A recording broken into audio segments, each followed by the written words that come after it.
Honorable the investigation of the near collapse of the Nigerian Capital Market Committee, the Securities and Exchange Commission, and members of our team, which is a very your welcome man.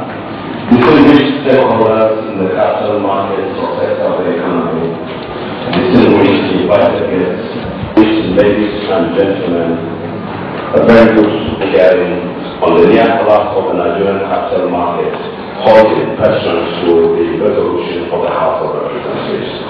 At this point in time, Your Excellency, honorable members, distinguished ladies and gentlemen, before we commence this very important event, it is appropriate that we commit it in the hands of the Almighty, so that the needs of the mercy will continue to guide and protect.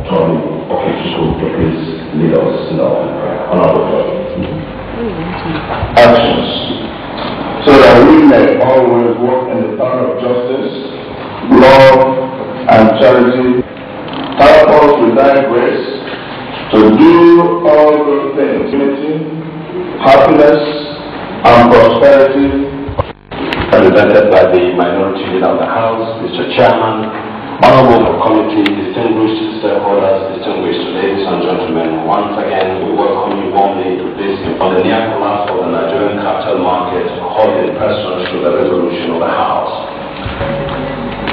Its earlier resolution to investigate the dwindling fortunes and near collapse of the Nigerian capital market. It is based on this mandate that this ad hoc committee to give their own insights and perspective that will be very, very important assignment. Your Excellency, Mr. Speaker, President, permit me as honorable members to please invited guests. My name is Honorable Toby Okechukwu. I represent an area of Ojiro Federal Constituency. I'm from Enugu State. Mr. Speaker, ably represented by the minority leader, the chairman of the committee, other distinguished members. My name is Bimbo Daramola. I represent the North Federal Constituency 1 of Ekiti State. Mr. Speaker, Mr. Chairman, and honorable members, stakeholders. My name is Rose Oko. I represent the Goja Federal Constituency in Cross River State. Speaker, Mr. Chairman, permit me to hide under the existing protocol. Honorable Yakubu Dogara, I represent Bogoro, Delta Valley Federal Constituency of Bauchi State. Honorable Speaker, honorable colleagues, invited guests, I am Ibrahim Tukur El Sudi. My colleagues, invited stakeholders, I am Umar Uba Jibril. I represent local Jakoji Federal Constituency of Kogi State. Mr. Speaker, Honorable Chairman, appearing agencies, I'm Honorable Usman Adi Mohammed. I represent in Ajingi Federal Constituency. I'm from Kano State. Thank you. Right, Mr. Chairman, honorable colleagues, invited guests, my name is Inu Doka. I represent the Ghana Federal Constituency. I'm from Akwa Ibom State. Committee, honorable members of the committee, my name is Aaron Ote. I'm the Director General of the SEC. Thank you. My name is David Ikene. I'm the Commissioner.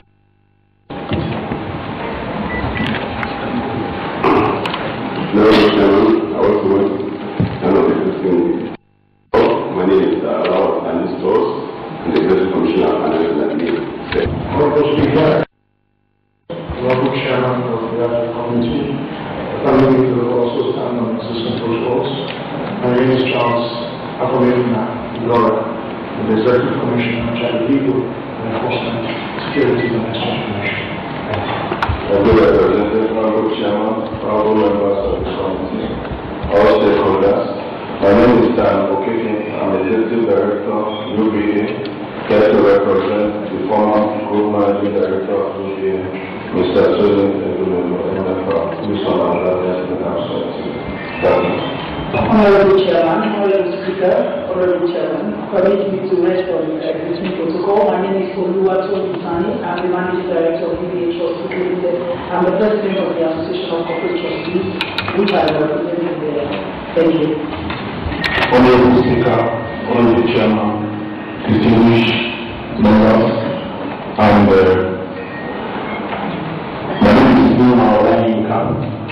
I'm here to support my executive director who is standing for the former government director of the Speaker, ably represented, the Honorable Chairman of this ad hoc committee, and all the members of the ad hoc committee.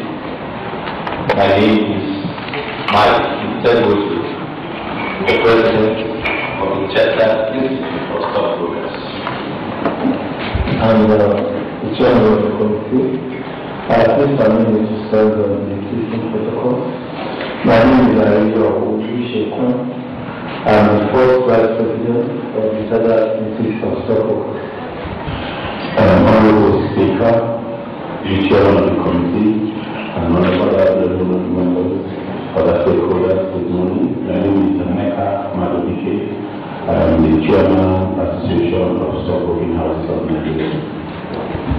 My name is Emmanuel House, the Commercial and Securities Stockbrokers. Thank you. Honorable Speaker, the Chairman of this ad hoc committee, I rest on the existing protocol. My name is Oluwatoyin Olonike, the Registrar and Chief Executive of the Shadow Institute of Stockbrokers. Honorable Speaker, Your Excellency, ably represented minority leader, distinguished colleagues, major stakeholders in the capital market, distinguished ladies and gentlemen, good morning. I wish to welcome you all to the inaugural sitting of the ad hoc committee on the Nigerian capital market. You will recall the establishment of this committee via House Resolution number 70/2012 of Tuesday, 20th March 2012, mandating the committee to commence the investigative hearing on the near collapse of the capital market based on the earlier resolution of the House de novo. The prompt constitution of the ad hoc committee by the House of Representatives under the of the Right Speaker, Right Honorable Aminu, is a testimony to the importance of the vibrant Nigerian capital market and the consequence get thoroughly the cause of its near collapse and solutions to revive the comatose market. It is important to emphasize the focus of this point, given recent happenings which have been widely publicized. Our assignment is to identify the first causes of the market near collapse and held back its recovery with a view to find the benefit of the investing public, the operators, the companies that rely on the capital market, long-term funds, and the economy as a whole. We are not here to play the blame game. Anybody. No wonder Tao Te Ching, a Chinese philosopher, said, and I quote, "Failure is an opportunity. If you blame someone else, there is no end to the blame. Therefore, the master fulfills her own obligations and corrects her own mistakes." Unquote. However, it is important to know what brought us to this sorry state, and where mistakes were made or outright frauds committed, they must be admitted and rectified in order to restore confidence. Without the confidence of both local and foreign investors, this market will not resuscitate, and confidence can only be engendered when the market is seen as having integrity, transparency, and fairness. Warren Buffett, a writer, said, "Lose money for the firm, I will be very understanding. Lose a shred of reputation for the firm, I will be ruthless. Stephen Covey on his part said in his book, The Speed of Trust, and I quote, there is one thing that is common to every individual, relationship, team, family, organization, nation, economy, and civilization throughout the world. One thing which, if removed, will destroy the most powerful government, the most successful business, the most thriving economy, the most influential leadership, the greatest friendship, the strongest character, the deepest love. On the other hand, if developed and leveraged, that one thing has the potential to create unparalleled success and prosperity in every dimension of life. Yet, it is the least understood, most neglected, and most underestimated possibility of our time. That one thing is trust. Trust undergirds and affects the quality of every relationship, every communication, every work project, every business ventures, corporate scandals, terrorist threats, office politics, and broken relationships have created low trust. It is common knowledge, unless we want to pretend that we don't know. George Orwell, in his book 1984, said, if you are doing that, that is double think. To know but pretend not to know. To be fully conscious of complete truthfulness while telling carefully constructed lies. It is common knowledge that Nigeria's capital market went down from a high of 13.5 trillion to 4.6 trillion within 10 months in 2008. The situation up to now has not improved much. Many stock markets of the world, from USA to Britain, from China to Japan, Russia, France, and others suffered similar crises. These markets have remarkably improved while that of Nigeria is moving at a snail's pace. What's wrong with the Nigerian capital market? Today and subsequent days to come will mark a defining moment for the capital market in Nigeria. This committee has some posers for all participants as postulated by J.U.K. Igwe Esquire in his book, Investments, Nigerian Capital Market and Corporate Governance, where he posited inter alia. 1. Looking back into history, and also the present legal regime, can it be asserted with confidence that policy processes of Nigerian governments, particularly touching and concerning the capital market, have fostered Nigeria's competitiveness in the international market? 2. How about the laws that have been promulgated based on policies? Can it also be asserted with a great measure of confidence that Nigeria's capital market laws have in the long run encouraged investments in Nigeria? 3. How about the business practices and ethics that have been entrenched based on the policies and laws? Have they in the past promoted, and under the present regime, are they also likely to promote transparency and good corporate governance, which in today's world have been extended to imply the tacit recognition of the synergy between macroeconomic and structural policies? The set of instruments and mechanisms are valuable in protecting investors, shareholders, and ensuring that corporate managers behave in manners consistent with best practices. In addressing these poses and other topical issues related to bringing the capital market back to its proper place, we must be honest, frank, and fearless without being immodest or castigating anybody. We must believe in ourselves. A great example of a person who was honest, frank, and believed in himself was Mahatma Gandhi. In his life, he was invited to speak in England. Using no notes, he spoke 2 hours and brought an essentially hostile audience to a rousing standing ovation. I'm not saying we should talk for 2 hours. Following his speech, some reporters approached his secretary, Mahadev Desai. Gandhi could mesmerize his audience for such a long time. And Desai responded, what Gandhi thinks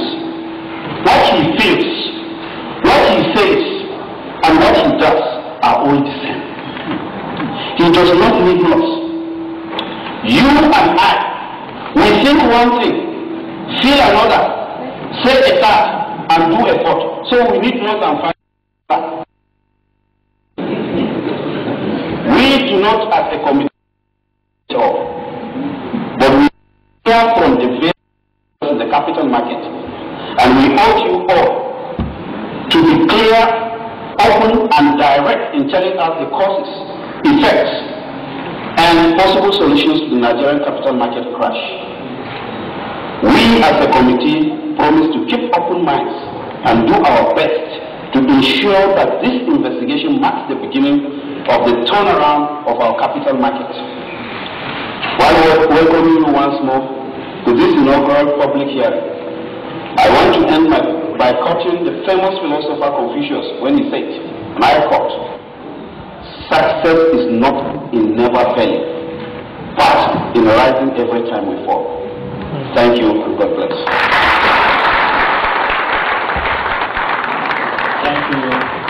Thank you very much. Honorable Ibrahim Sudi, Chairman of the Ad Hoc Committee on the Investigation of Near Collapse of the Nigerian Capital.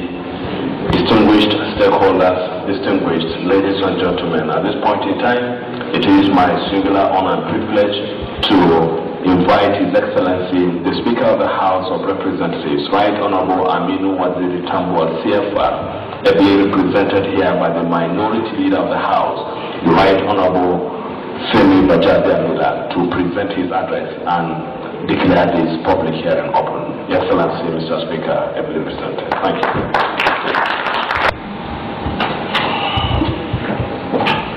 Mr. Chairman, my very distinguished colleagues, the DG, Stock Exchange, other stakeholders, gentlemen of the press, ladies and gentlemen, let me, well, I've heard a lot here today. I've heard people resting on protocol, standing on protocol, hiding behind the protocol, but let me adopt all protocol.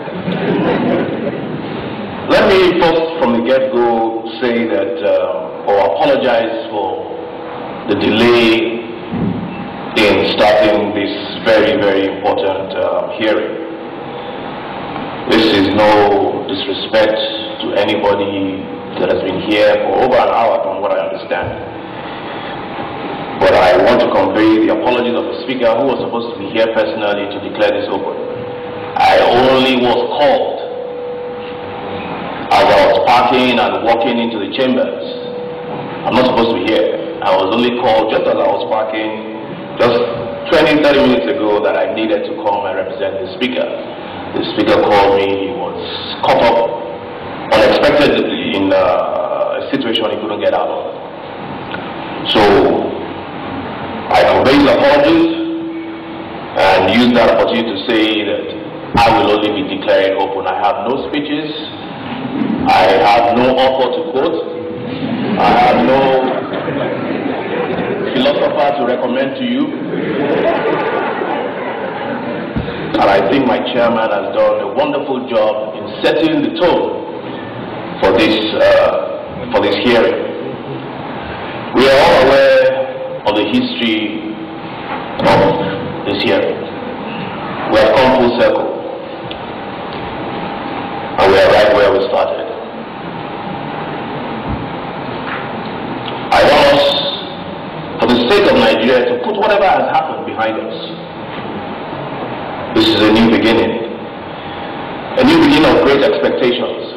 Great expectations from the House, great expectations from the Nigerian public, with a singular objective, and that objective is to dig, and to dig seriously, and find out what exactly happened to bring our capital market to the sorry state that it is in today. And in digging and asking questions, and finding out where did we go wrong, I want all the stakeholders to understand one thing. It is not an adversarial hearing. It is a hearing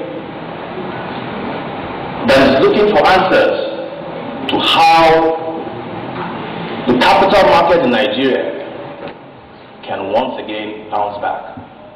So I don't want us to consider this as a hearing, an adversarial hearing of sorts. And in all we do, to put one thing first, and that is the interest, or the best interest of our country. On that note, I will, at this point, commend this hearing to the stakeholders, to the committee members who have painstakingly been chosen by the leadership of the House. We have no worries. We are certain that they will do a good job. We believe in them. They are thorough professionals. And I want to wish you all fruitful deliberations and declare this hearing formally open. Thank you very much. Thank you very much, the Minority Leader of the House. Right honorably, the Minority Leader, another round of applause. To the near collapse of the capital market. Honorable colleagues, the DG-SEC, stakeholders in the capital market, ladies and gentlemen, members of the press. A little under a year ago, the Speaker House of Representatives crafted and presented to the 7th Assembly, the 7th House, a legislative agenda. A key area of that agenda was to pursue more vigorously our oversight function on the MBAs, with a view to identifying the ills that continue to plague and beleaguer our social, political, and economic life. The capital market is one such area in the economy of any country. In our own situation in Nigeria, we have a capital market that went to an all-time have started to pick up. We have a capital market where our local investors have lost confidence and have refused to come back into the market, even when foreign investors have started to come into our market. Our local investors are begging for answers. We want to firstly thank the Speaker for giving direction to the House, the 7th Assembly, and for committing to the implementation of the agenda that we have set, which we are following. We want to assure you, the stakeholders, assure the Speaker House of Representatives, that in carrying out this hearing and this inquiry, we shall do so transparently, honestly, objectively, and in an unbiased manner. For the major stakeholders that have come here today, we thank you for coming. We know that you are major players in the system. We know that you know what happened in the months and in the years that the capital market went up and crashed. We know also that you know what we need to do to get the market bounced back again. This forum provides an opportunity for us to pool our mental resources together to find a solution, a way forward for the capital market in Nigeria. We are on the same side of the divide, and that divide is to do what we can to contribute to the growth of our economy through the operations of the capital market, is to do what we can to restore the confidence of investors, local and foreign investors in the capital market to get it bounced back again. We thank you for coming, and in the days ahead, we look forward to getting your contribution in this respect. For the media, we have watched keenly your contributions in this respect. As we deal with a very sensitive area of our economy, the capital market, we enjoin you to continue to exercise the restraint that you have done so far, to continue to contribute meaningfully to these public hearings and to analyze positively what we do in these public hearings, so that at the end of the day, our goal of ensuring that the capital market, the integrity of the capital market is restored, is achieved. I thank you all for coming and thank you for listening. Honorable members of this ad hoc committee, distinguished stakeholders, distinguished ladies and gentlemen, I think at this point in time we are going for a 30-minute tea. We now hand over to the chairman of the ad hoc committee on the investigation into the near collapse of the Nigerian capital market, Honorable Ibrahim Sudi, who is going to take charge of proceedings as we commence the technical session. Honorable Chairman, please. Thank you, Mr. MC. Distinguished ladies and gentlemen, I once more welcome you and specifically welcome you to this technical session of the public here on the near collapse of the capital market. Well, speeches have been raised and made, and I believe you must have understood the purport or the purpose for which we are here.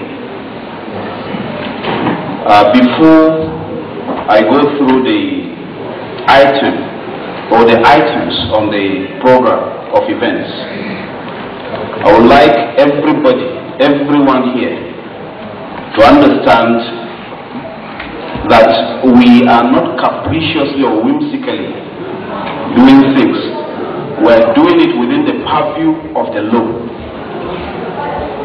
So it is not a witch hunting exercise, nor is it a trial on any particular person. And as we did say, we are going to try as much as possible within the modest limit of our capability to be very fair, to be just, and to be unbiased umpires, in order to bring back the capital market to its proper position. In doing so, we will not be partisan at all. We will be guided by the statement of the great jurist, Justice Oputa JSC, as he then was. He was cautioning those charged with the responsibility of judicial function or quasi-judicial functions to be completely unbiased. And he warned that we should not descend into the arena of the conflict. And he said, he who descends into the arena of the conflict will not escape the dust of the encounter. So we don't want to be dusted or affected by any dust of any encounter. And we don't believe there is even any encounter anyway.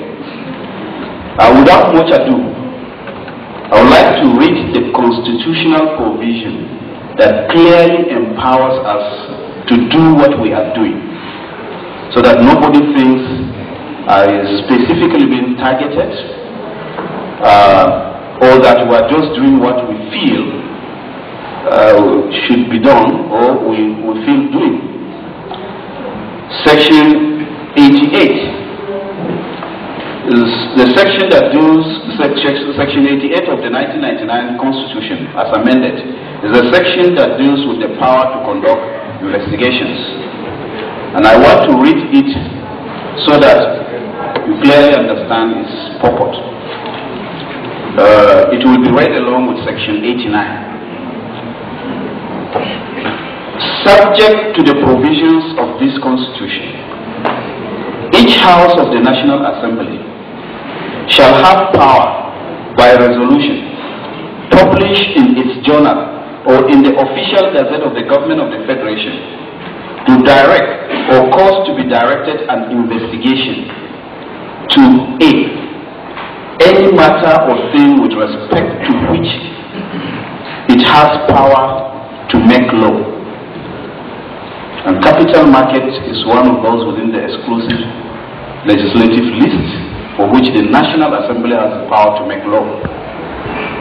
B, the conduct of affairs of any person, authority, ministry, or government department charged or intended to be charged with the duty of or responsibility for 1. Executing or administering laws enacted by the National Assembly, and 2. With disbursing or administering monies appropriated or to be appropriated by the National Assembly. 2. Subsection 2 of Section 88. The powers conferred on the National Assembly under the provisions of this section are exercisable only for the purpose of enabling it to A. Make laws with respect to any matter within its legislative competence and correct any defects in existing laws. Maybe some of the laws that have been provided are not adequate enough, or there are some lapses or lacuna. Therefore, this public sitting will be able to educate us to understand that there is a need and purpose for us to amend such provisions if they are inadequate or if they are superfluous and serve as impediments to the execution of the duties of the various organizations or outfits. Then it will afford us the opportunity to look at it the second time and amend. Then B, expose corruption, inefficiency, or waste in the execution or administration of laws within its legislative competence and in the disbursement or administration of funds appropriated by it. That's very clear. Section 89.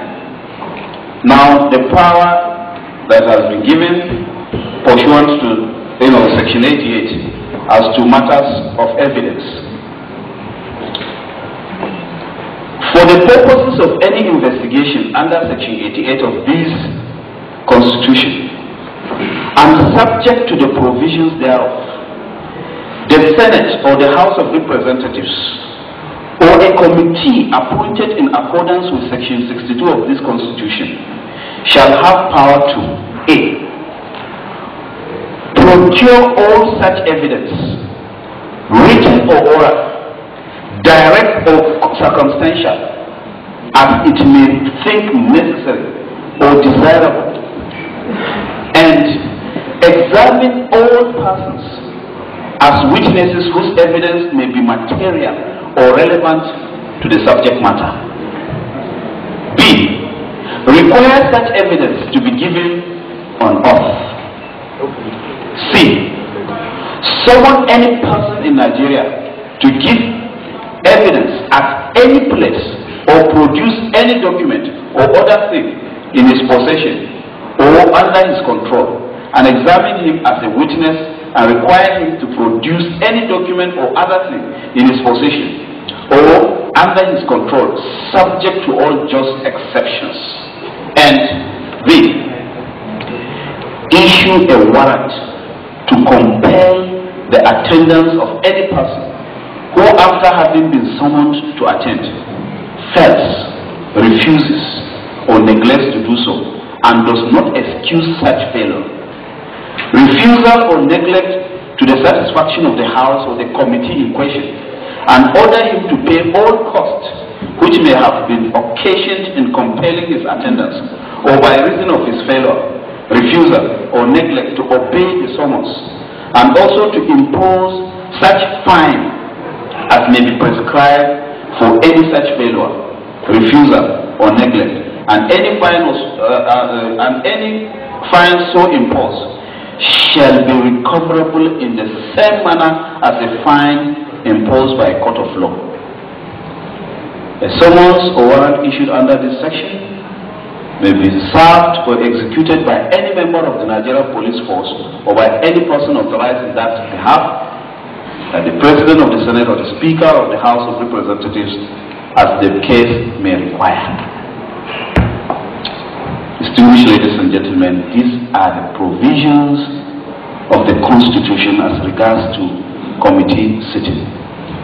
We are representing the entire House. It is the entire House of Representatives sitting here. We cannot all be here, but by resolution, we have been mandated to be the agents of the House. So we are taking this responsibility, this duty very seriously. And any person who has been invited or summoned to come is under constitutional duty to appear before us. And the procedures provided under the various laws will be fully observed. Now, if you have a cursory glance at the program, Day 1, today, 17th April 2012, we are supposed to have some category of people that should appear today. Like, we have the analysts, the market watchers, in which we invited Nona Awo, Sudi Apama of Integrity Organization, Opeyemi Agbaje, Resource and Trust Company Limited, Razia Khan, Standard Chartered Bank, and others which we individually and personally send letters to. We don't have to mention all of them here. The media, we have Mr. Azubike Shekeme, the Group Managing Director of Leadership Newspapers, Mrs. Ijeoma Nwobubu, Mr. Ayo Arowolo, and others. Then we have providers of funds, Shareholders Association, Boniface Okezi, Soni Umosu, Mukhtar, Alhaji Aliko Dangote, Chifemi Otedola, Oba Otudeko, others. Then pension fund administrators, Stanbic IBTC, Pensions Limited, Premium Pensions, Crusaders, Starling Pensions, Trust Fund Pensions. In view of the fact that we're just coming back from our recess and Easter break, and we understand most of them traveled out, we're adjusting the program. Those that will appear today, with the exception of very few people, will appear before us on the 4th day, that is day 4, which is the 20th of April 2012. This serves as a notice or a summons to those that I have mentioned that are unable to attend this sitting today. In fact, we equally have the 2 and 3, which is 18th and 19th of April 2012. And in this category, we have the insurance companies. When we initially categorized, you know that we have 4 major or key capital market players. The fund providers or providers of funds and the users of funds. You all know the category of those who use the funds. We have the intermediaries. Then we have the regulators. This is how we categorize them, although there are some overlappings. We fix some people together with other groups, just for the purpose of convenience only. So in day 2 and 3, we have Mutual Benefits Assurance PLC, Continental Reassurance PLC, Lasaco Insurance PLC, Staffo Insurance PLC, Guarantee Trust Assurance PLC, Intercontinental Wapic PLC, Sovereign Trust Insurance PLC. Then operators stroke intermediaries. Zenith Bank, Sterling Bank, Sky Bank, FCMB, Fidelity, Unity, GTP, Diamond, UBA, Wema, Afribank, Spring Bank, Intercontinental Bank, Finbank, Access Bank, Union Bank, First Bank, Main Street Bank, Keystone Bank, Enterprise Bank. The operators, the Chartered Institute of Stockbrokers, Association of Stock Brokering Houses of Nigeria, Association of Issuing House of Nigeria, Institute of Capital Market Registrars, Institute of Chartered Accountants of Nigeria. But as I said, we have a slight adjustment. The Chartered Institute of Stockbrokers and Association of Stock Brokering Houses of Nigeria approached the committee that they have a very, very important function in Lagos tomorrow. And they are therefore urging us or requesting us to accommodate us today. And we have obliged to that request. We are going to attend to them today. So, Dr. Godwin the Executive Chairman, Society for Analytical Economic Nigeria, is going to address us today. Then Mr. Oluwatoyin Sani, Association of Corporate Trustees too, is going to address us. Then Chartered Institute of Stockbrokers.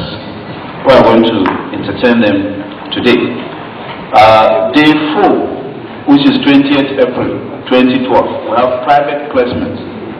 Industrial and General Insurance PLC, Aquitaine Oil and Gas, Acon Oil, Food Concepts PLC, BGL PLC, Tetrazini, Am Properties PLC. Then issuing houses were BGL PLC, Futureview Securities, Stanbic IBTC Securities, Chapel Hill Denham, Zenith Capital, First Capital, UBA Capital, Union Capital, Vetiva Securities, Sterling Capital. Day 5 and 6, that's 23rd and 24th of April. And in fact in day 4, just as I mentioned, those that are unable to attend today's sitting that are in the first category will also be accommodated on day 4.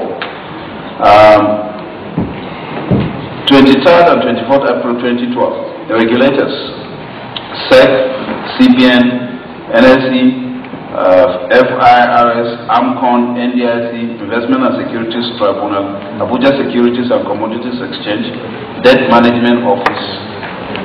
Then day 7, which is 25th April 2012, the non-listed companies, MTN, Airtel, Etisalat, NNPC, Shell, Mobil, Agit, Total, Capital Oil and Gas, Visaform. Then the listed companies like Nigerian Bottling Company will equally appear before this honorable committee on 25th of April 2012. This is the order of appearance as encapsulated within the confines of our program.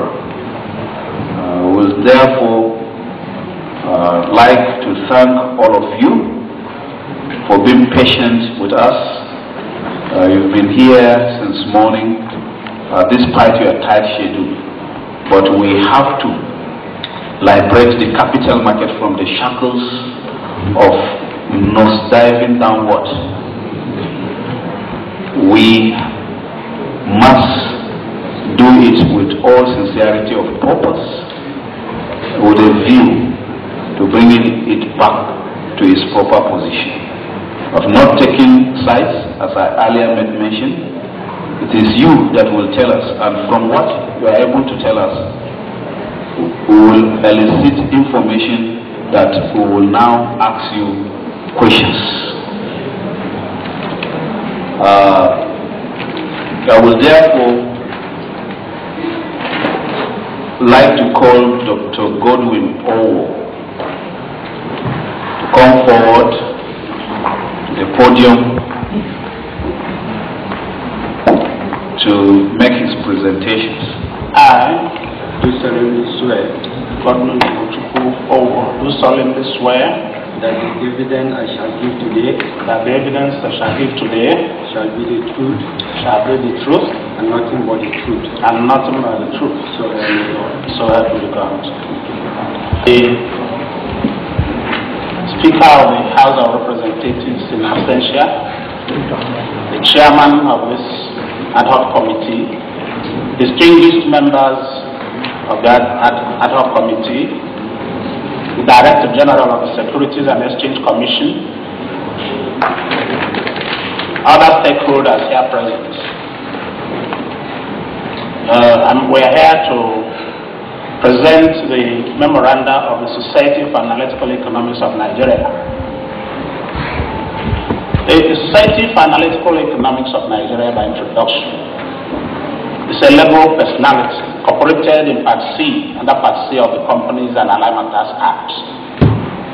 It comprises professionals of all color, accountants, economists, engineers, all professionals who on volunteer basis agree to make concrete, non-profit based contributions to the growth of the economy. In other words, the membership is open to all Nigerians, both local and international.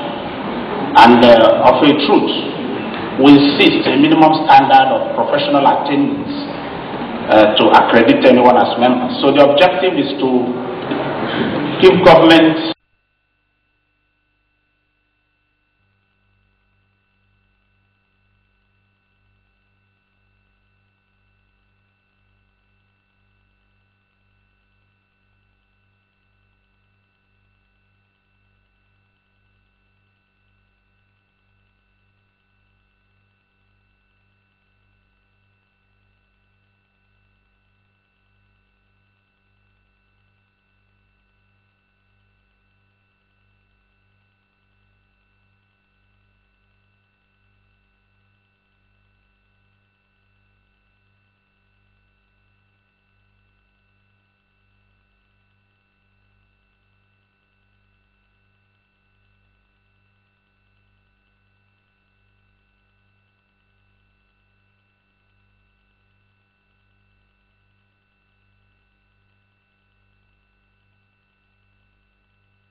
Chairman. Just two very quick questions. You talked about the fact that the rule says that you should not buy securities more than 200% of your paid-up share capital, and the fact that SEC should have sanctioned stockbrokers that did this. Is there anything in your rule that, any internal mechanism that enables you to sanction by yourself erring members as far as this infraction is concerned? That's number one. Secondly, you talked about AMCOM buying up toxic waste of banks. Are we here also talking about a bailout for stockbrokers? How will such a bailout be structured? And do you really think it is advisable to do this in view of the earlier comments made by Dr. Owo in respect of what AMCOM did with the banks? Thank you. Without restoring investors' confidence in the market, everything we're talking about will not hold water. Now, we did talk about gross market infractions by operators and listed companies. As an association, a professional body, for instance, would it be the case that some of your members were equally guilty of this market in display and insider dealing? That's the first question. The second question is, if you have code of conduct for your members, and if you have a code of conduct, it means that you may have codified this provision that says you cannot accept transactions beyond 200% of your paid-up share capital. So if that's the case, were there any members of your association that accepted this kind of transaction? If yes, what have you done as a professional body to sanction them? Then, the last question I will ask is, as a professional body, do you think you will have been out of place, for instance, for you to have blown the whistle when the bubble was on? Or is it the case that it took you unawares as well? Then in which case you have to tell us why you are a professional. Let me thank the president of Chartered Institute of Stockbrokers. Honestly, it's not only on this issue, but generally from my past experience in this committee, he's always been around anytime we want anything. This is at their own cost and at their own risk. So we thank you. It goes a long way to show that we really have the capital market at heart. And we pray one day your efforts will give us the ideal market we are all looking forward to. But one of the things that I know, Honorable Buba is the former chairman of the capital market and the 6th Assembly. There's something that has been bothering your organization, and you mentioned it in your submission as one of the causes for the crisis in the capital market. That is your recapitalization.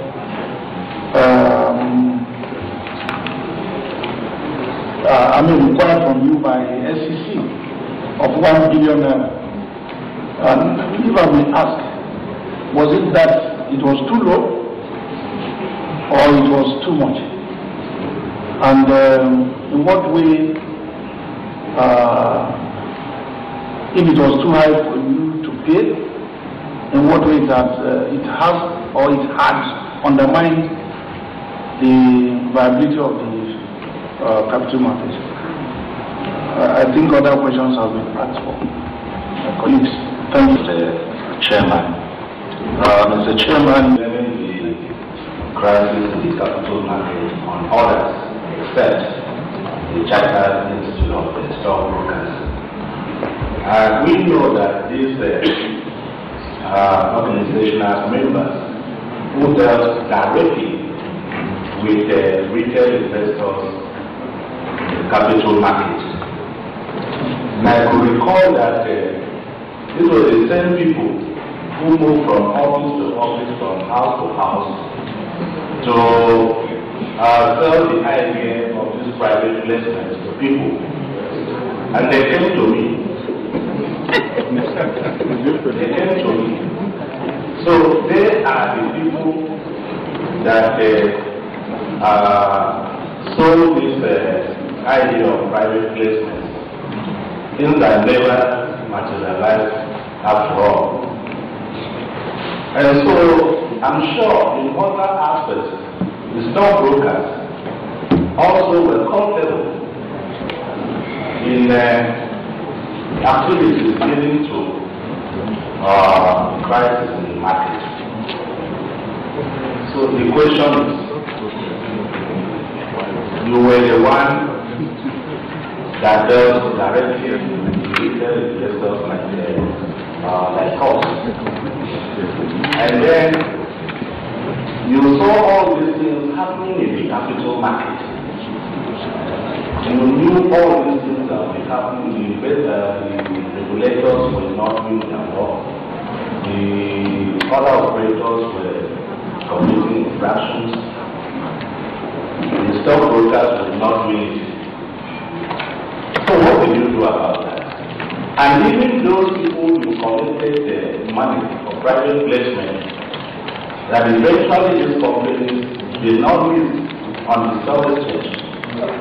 What was your role in trying to getting back the money from these retail investors, from those companies that need private placement for them? Or are we saying you shouldn't have done anything?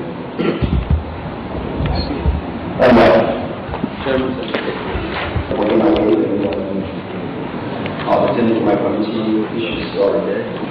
I'm just taking you on the finished product. In case all is done and the outcome is good enough that we'll have a new capital market. But we should have a solution. It's a growing economy. What assurance can you give us Nigeria is that the chairman of the budget that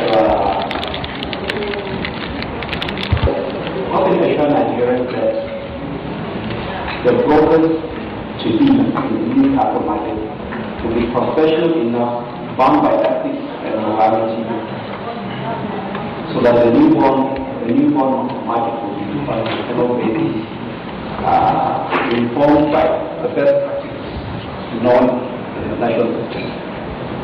Meaning that I'm of the view that we're all kind of guilty one or the other, all of us, one or the other. Earlier on issues were raised with environmental issues that really generated a kind of bubbles that busted and resulted in what we have, where we are. So how much of professionalism can you assure Nigerians, and how will you drive such class of professional persons required to really take us to the capital market, bound by ethics and morals?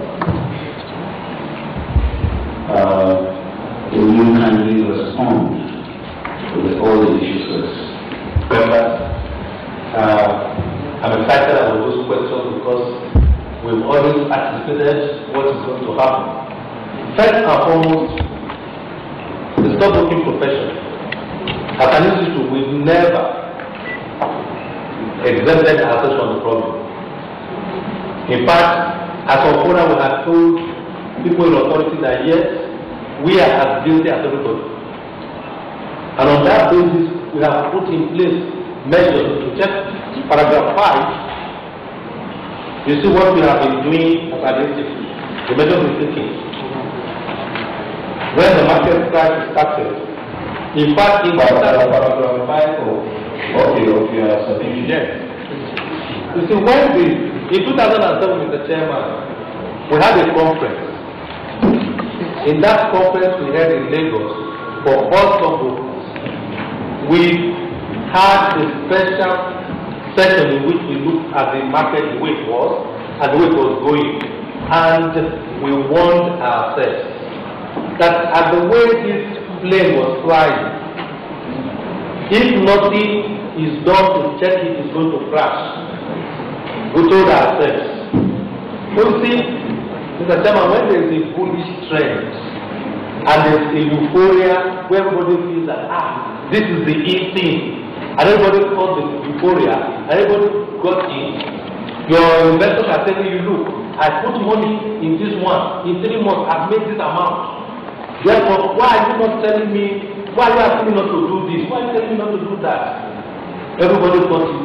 And the brokers who are human beings, they also are tempted by money. Answer, 2 things affect the market: greed and fear. When greed takes over the market, there's nothing you can do about it until there's a crisis. And then when the crisis comes, there's fear. And now we're in a state of fear. And that's why the market is where it is. So for us brokers, we always know that something was going to give. You cannot continue to enjoy it and then expect that something will give. Something has to give, and we knew that. Secondly, as brokers, Mr. Chairman, I want to answer the first question on the privatization, private placement.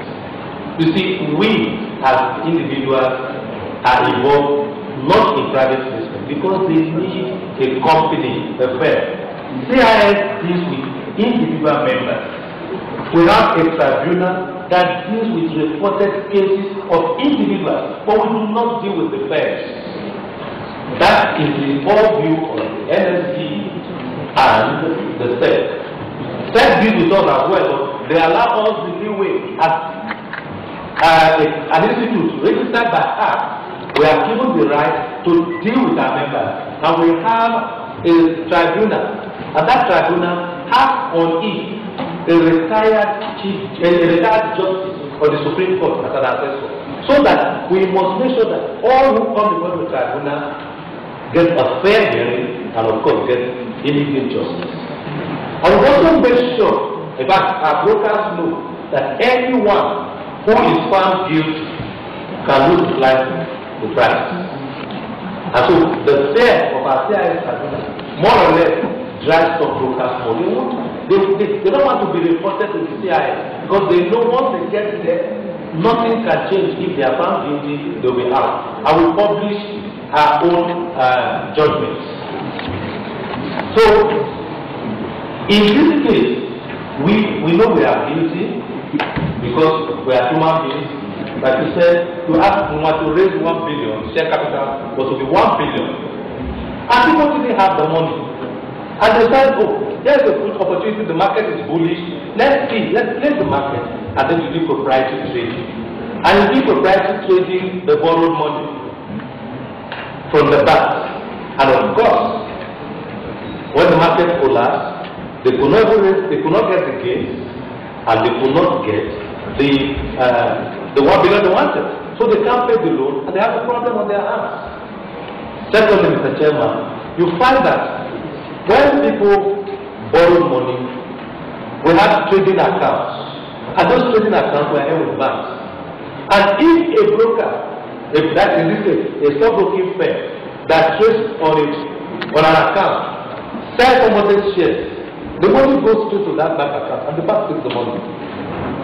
And when the bank takes the money, the stockbroker is helpless because here is an investor who has sold his shares and he cannot be paid because the bank, instead of taking the broker's money, are taking an investor's money in place of the broker's money.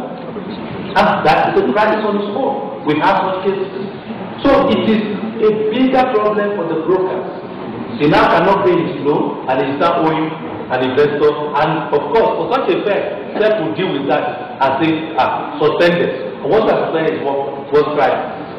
And also SEC has to manage to see how do you get the loan paid and how do you solve this problem.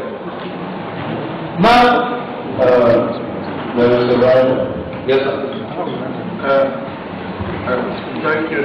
Thank you, Mr. President. There was a crash in the market. And this reminds me, because one tweet, for instance, mentioned an instance. So it reminds me of this Dr. Lolo. He was a member of the Securities. regard to this case, and we do want you to appear in authority. You know, this is a court case, the vice court, an EFCC case that went to court and is still in court. And until that is subjudice, exactly, until it is concluded, and because it is guilty or not guilty, we can't do anything. That is that. So, but like I said, all reported cases in the past 4 or 5 years, we've treated them, and those that were found guilty, we've taken action against them, and we publish them in our newspapers. On the other case of this 200%, you see, it was not in our code of conduct. It is an established law of the ISA. And it also deals with firms, not individual stockbrokers. So unless an individual stockbroker in this case has reached maybe a chief executive and he has been tried, his firm has been tried, then we can now go and try it. But where it has not been reported to us as a case, we do not go looking for cases to deal with. But they are brought to us. Yes, sir. We cannot go on the fishing. Fence. Yes. The fence were flashing the roof. But who is the regulatory body that's supposed to check that? And when they doing the thing as at the time these rules were being flouted? SEC. So there's definitely an authority charged with the responsibility of implementing the ISA. Well, thank you, Mr. Chairman. So now there's this question of banks coming to the market twice in a year. Actually, you read that those that came to market came twice in 3 years. The truth is, it is against the listing rule and requirement of the Nigerian Stock Exchange. It cannot be excused and it cannot be wished.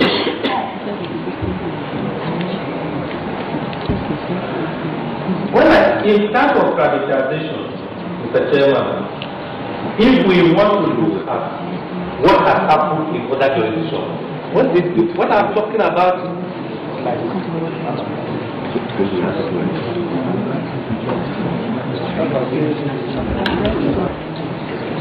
first, I must say that we use the doctrine of necessity when we pass the indigenization decree. It was clear that the way Nigeria was going, if you didn't do something about that, those companies probably mess us up. And then you pass, the law was passed through the indigenization decree, and those companies were going to list. And over time, they have found that it was advantageous to them that they listed. Because possibly, the first bank for this one would have died, but for the fact that they were listed, the way things went after that was introduced.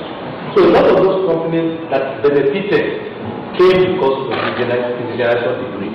And we also know that the traditional exercise of this government, since the civilian era, has also helped more companies to get listed and they were able to raise funds. So looking at it, the other one that may not be very palatable was what the British did. The British Parliament last year, when Gaddafi wanted to move £900 million out of Britain overnight on a Friday. They made sure they stored it while the decision was being passed. And on Sunday, the decision came out. Monday it was not possible for those money to be moved out of it. That was the doctrine of necessity. That's why the British government was because £900 million moving out of such a country, they know the implication. It's all there in the papers to carry out. So, our suggest is, Mr. Chairman, that these companies, they are making money from Nigeria. Is it necessary for you to allow the Nigerians who are making money from to be part owners of that same company? If it is necessary, why would you want to deny them? There are people keeping you in business. So an MTN that's making millions of dollars out of Nigeria, why would you not want the same Nigerians to be shareholders, to benefit from the money you are making from them? Why would they share not one Nigerian to be beneficiaries, to be shareholders of those companies that is giving them money. You see, when it comes to the third world or emerging economies, people talk of free exit and free entry. In Britain, isn't it free entry and free exit? Is share not listed in Britain? Is share not listed in the United States? Why would you want to be listed in Nigeria? Is it because it is Nigeria or because it's an emerging economy? Why would you not want to be? Is it not making millions of pounds here or dollars? Why is it not interested in sharing those same dividends?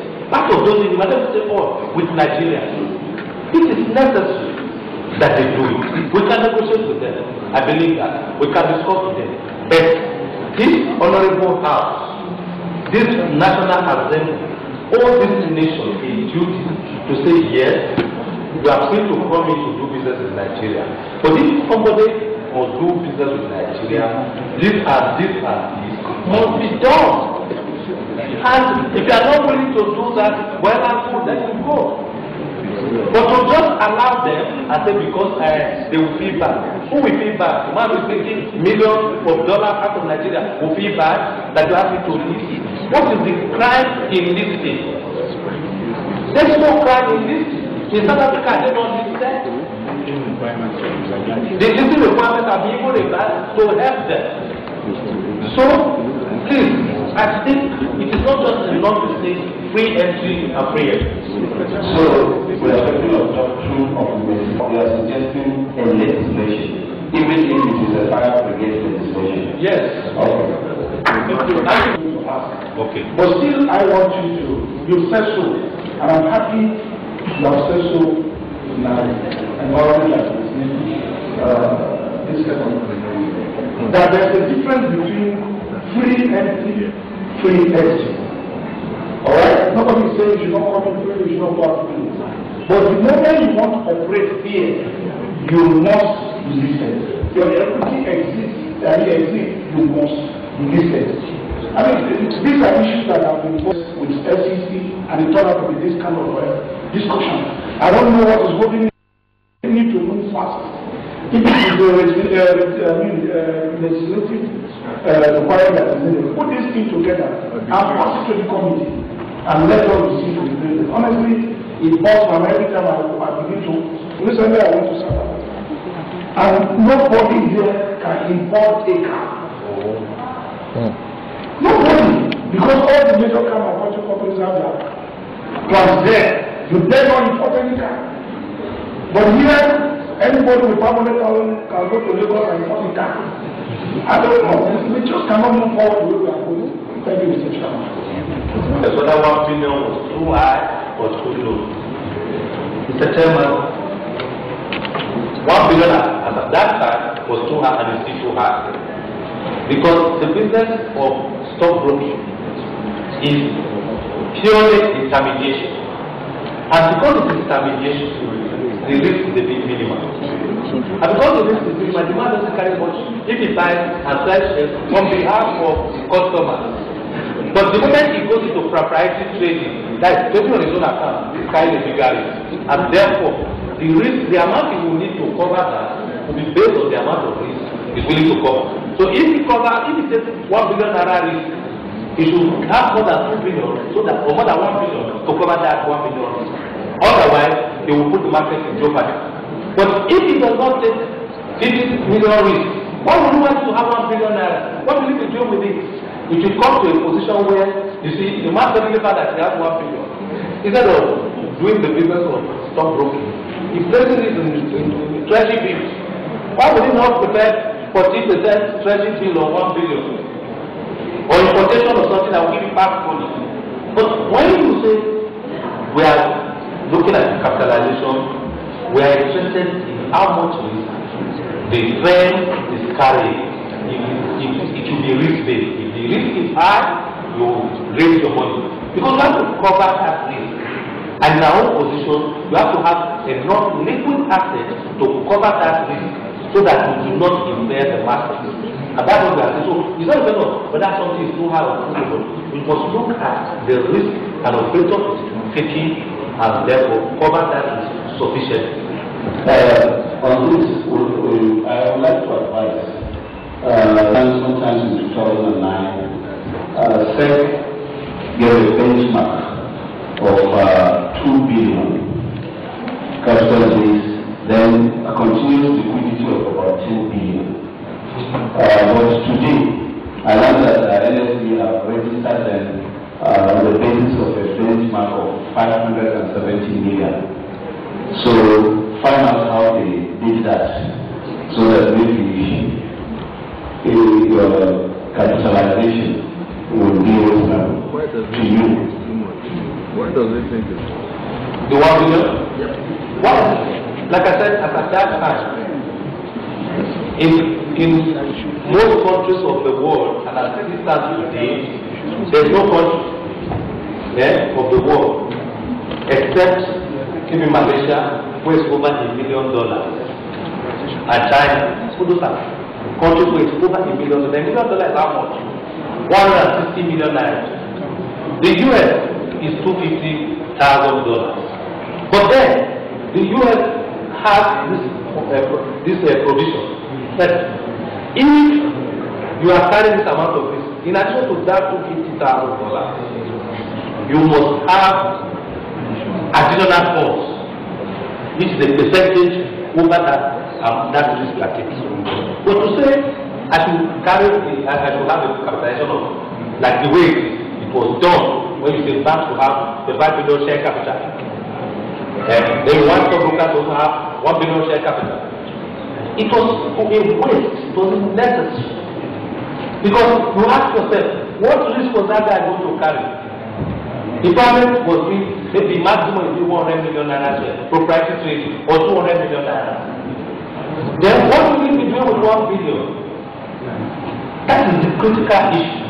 And so it is not a question of it is, like I said, it's not a question of it is too high or it is too low. But for a person in this same market, if somebody was doing 1 billion proprietary trading, in which case it's carrying a very big risk, 1 billion will be too small. So you have to give a percentage that is risk-based. That was that question. Before you answer the next question, can you please answer your question so that you answer?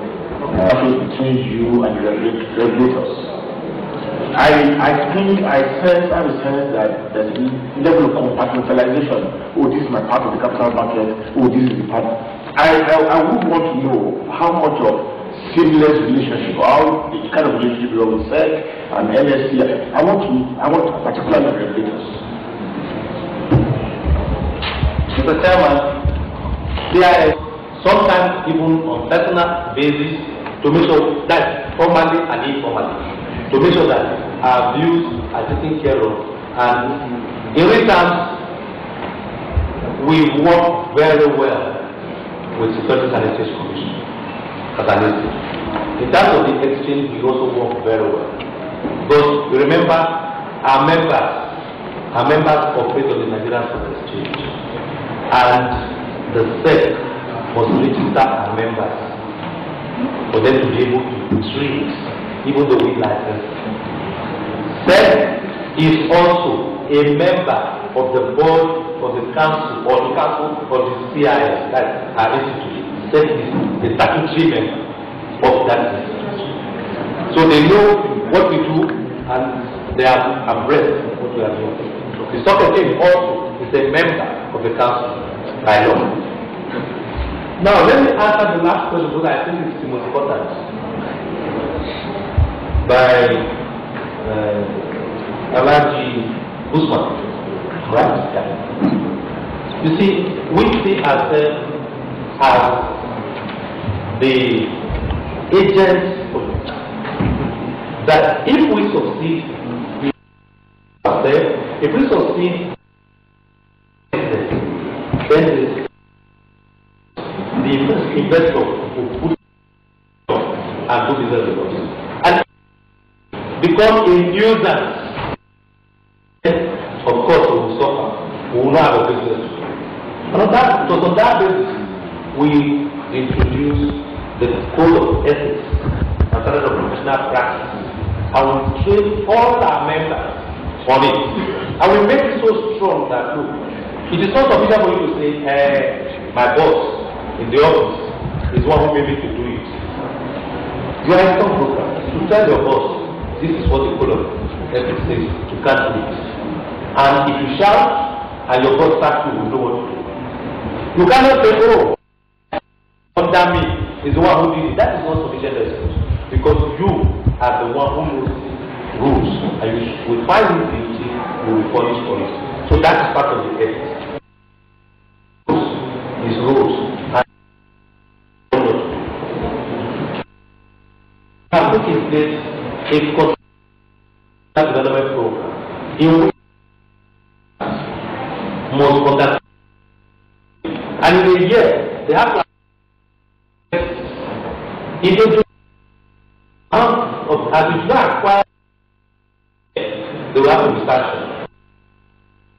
We have enough for both internationally, so that our members will understand what is happening. Our members will know that yes, they are in a profession, but very, very crucial to the economy of this nation. Make sure, and like I said, we look at how do we make it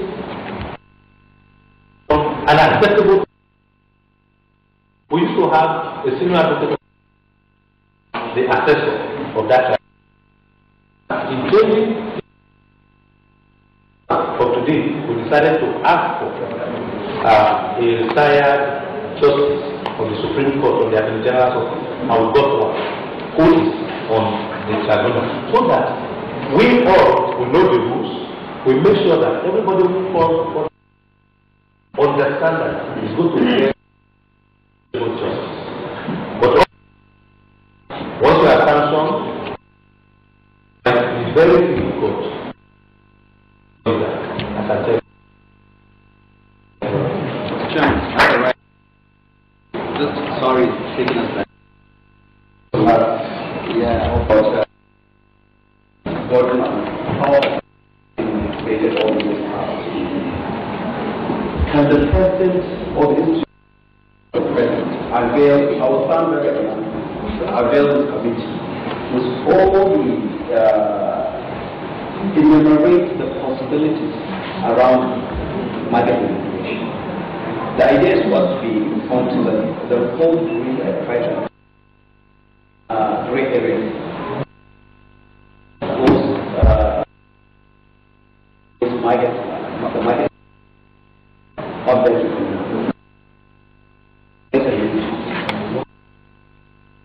One of which decided, I'm just how the committee a number of these how the market has been manipulated the market.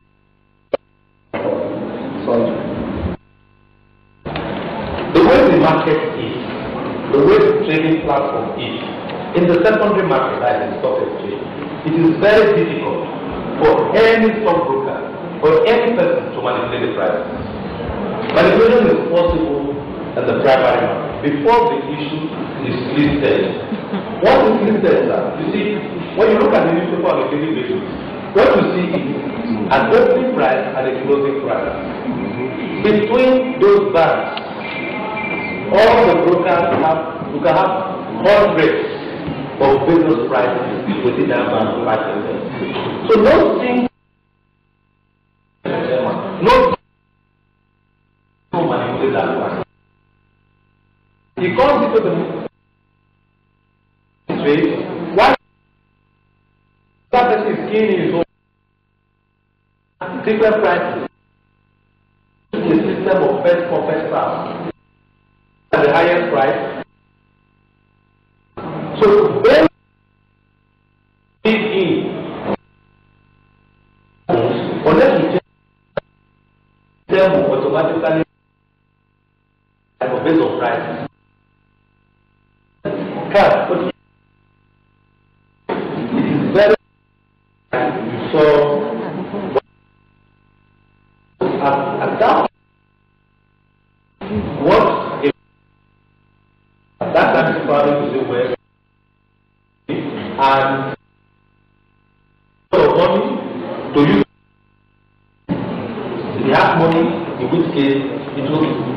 he might decide that his broker should move the price. This is the price I want to buy. If he does that, if the person places it in and accepts doesn't accept it, what is the market? So the primary business.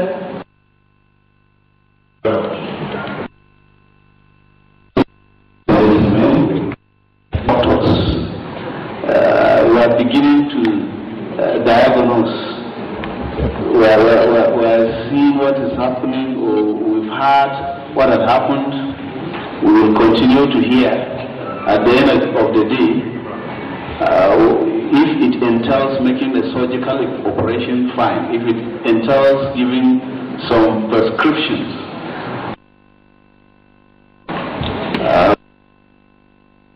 for listening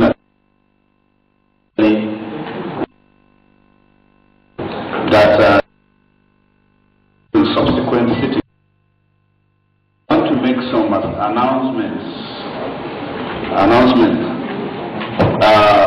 We want to use this medium to call on the following people to appear before us on the fourth day, which is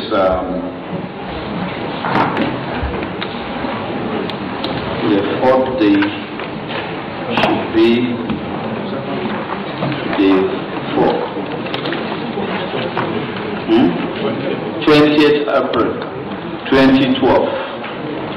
I would like Professor Charles Soludo, former CBN Governor, Musa Al-Faki, former DG Sec, Professor Lydia Okereke, former NSC Director General of NSC, CEO, I mean to say, of NSC, Mr. Francis Atuche, former MD Bank, PHP, Mr. Sebastian Adigwe, former MD AfriBank, Mrs. Cecilia Ibru, former MD Oceanic, Mr. Nwosu, former MD FM Bank, Mr. Baf Ebon, former MD Union Bank,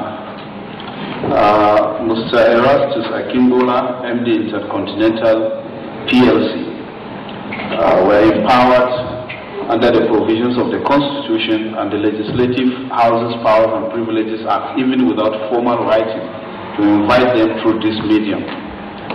And I would like them to have at the back of their mind that we have sanctions. We are not threatening, but that's where we are bound to enforce the law if anybody fails to.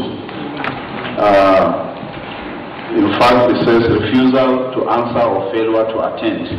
Any person who fails without reasonable excuse, the proof whereof shall be upon him, to attend before a committee, when so required by an order made under the provisions of Section 4 of this Act, or refuses to be examined before, or to answer any question put by a committee, or to produce any paper, book, record, or other document which he has been required to produce by an order made under the provisions of Section 4 of this Act, unless such questions of paper, book, record, or other documents is not, in the opinion of the chairman, material to the subject of the inquiry of the committee, or such refusal is allowed under the provisions of Section 8 of this Act, shall be guilty of an offense and shall be liable on conviction to a fine or to imprisonment for 3 months or to both such fine and imprisonment. Well, we don't want anybody to be caught unawares, although ignorantia juris haud excusat. That ignorance of law is not excuse. So, on this note, I would like somebody to move a motion for adjournment and a seconder, so that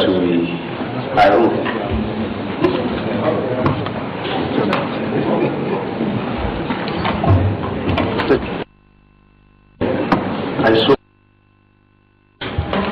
the motion as moved by colleague. I will second. Tomorrow 10 a.m.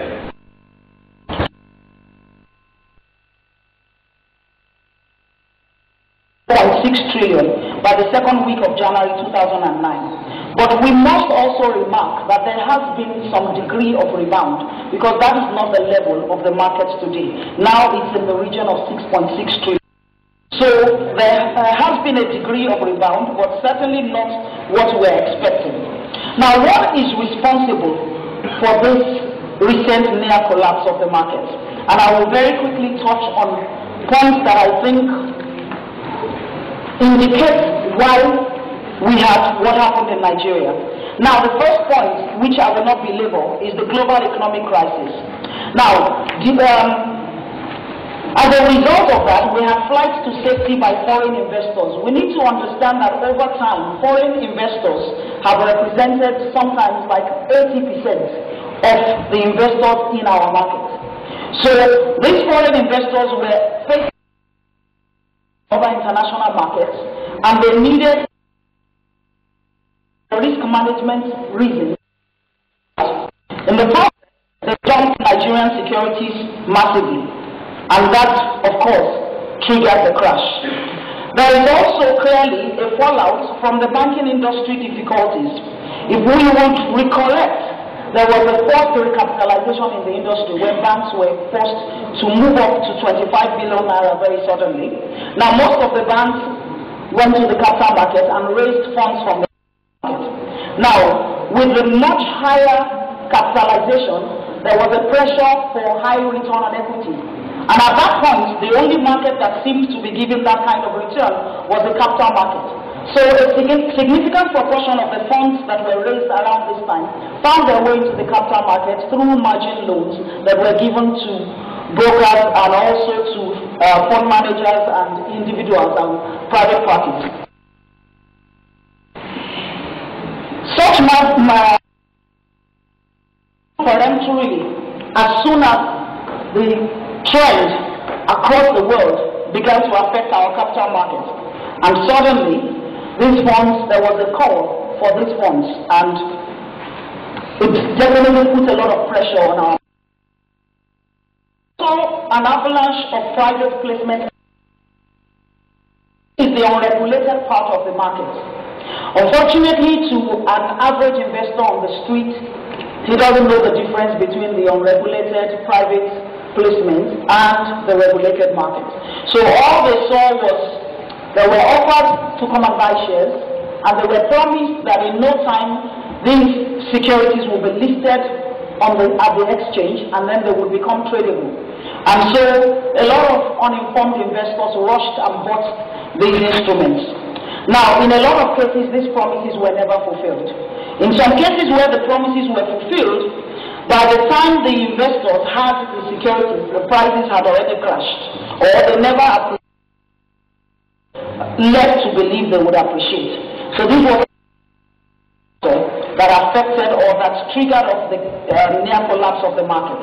Now, the fifth point I have here is slow response from government.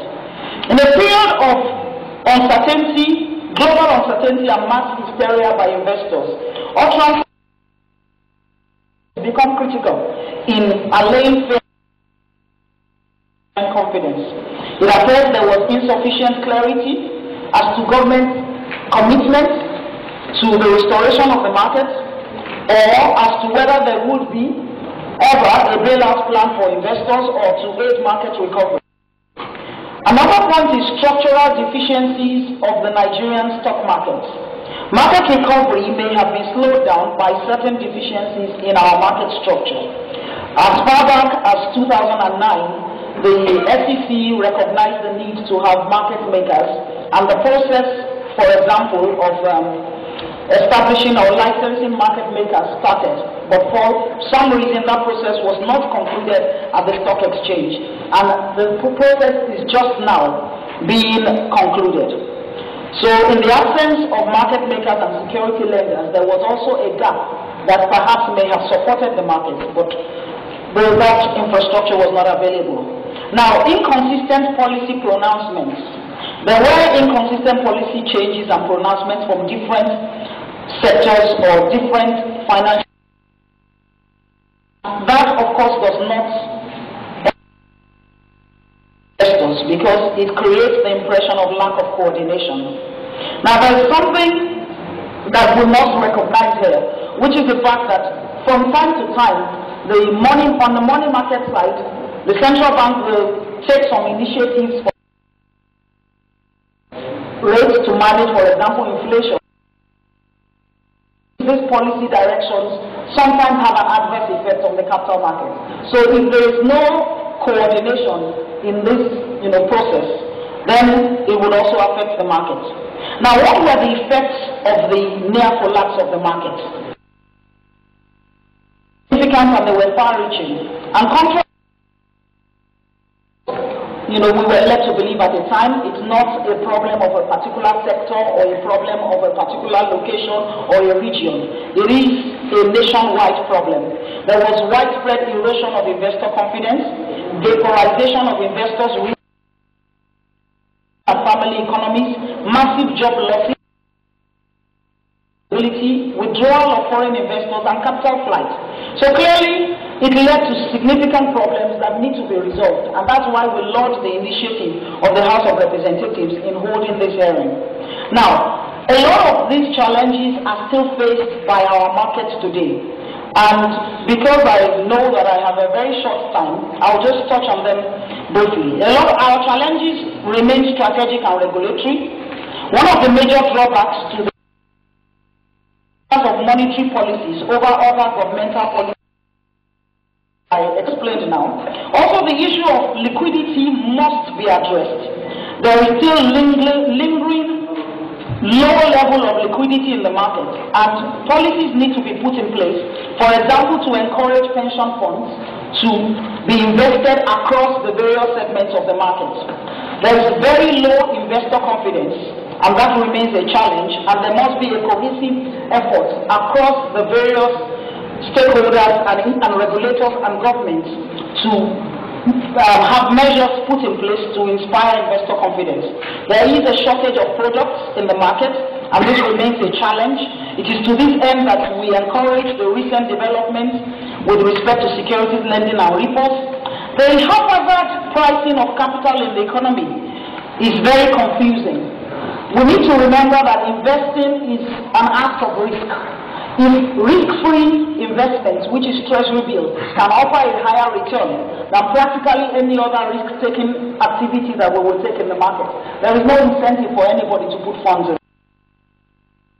The pricing mechanism needs to be sorted out, and that's each time the MPC and this benchmark rates, we have to find a mechanism to ensure that it has a holistic view of the impact that it's going to have across the financial sector and not just on the money market.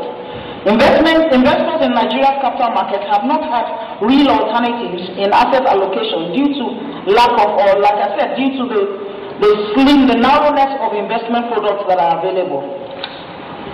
Another key strategic challenge facing the market is in the area of perceived political risk and general insecurity.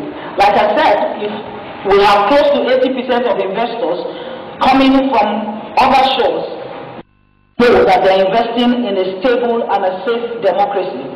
The issue of transaction costs, of course, must be mentioned, and that also needs to be addressed because our market is not yet competitive with other markets. They expect of us. They expect us to have a place that will be sound and focused. They expect us to have a quick way of responding to negative market trends. It must be prompt and practical. They expect us to focus on the overall effect of the economic crunch rather than mundane issues around it. They expect us to use policies and measures to foster a suitable or conducive investment environment for investors' wealth and stakeholder value. I have a place that says, what should the committee be focusing on? Experts will examine regulatory infrastructure or market gaps or lapses that have predisposed our market to collapse, explore ways of strengthening and insulating our market against future market collapses, assist the Commission and stakeholders in discovering better ways of developing the capital market to global standards. I hope we will explore technological advancements of the capital market to meet global standards, explore policy innovations required, legal framework required. I'll touch on that very briefly, even as I round up, and explore measures to stimulate market recovery. Now, a key consideration must be the fact that the sensitive nature of the capital market. So much as it is important to examine all the issues, we must refrain from inflaming the market. We must refrain from inflammatory generalizations about the state of our market, but be very specific as to issues and resolve. Now, what are our recommendations? One of our key recommendations is that one way or the other, injection of funds is required to shore up this market. Our resolution approach could either be short-term or long-term. It would comprise of both short-term measures and long-term measures.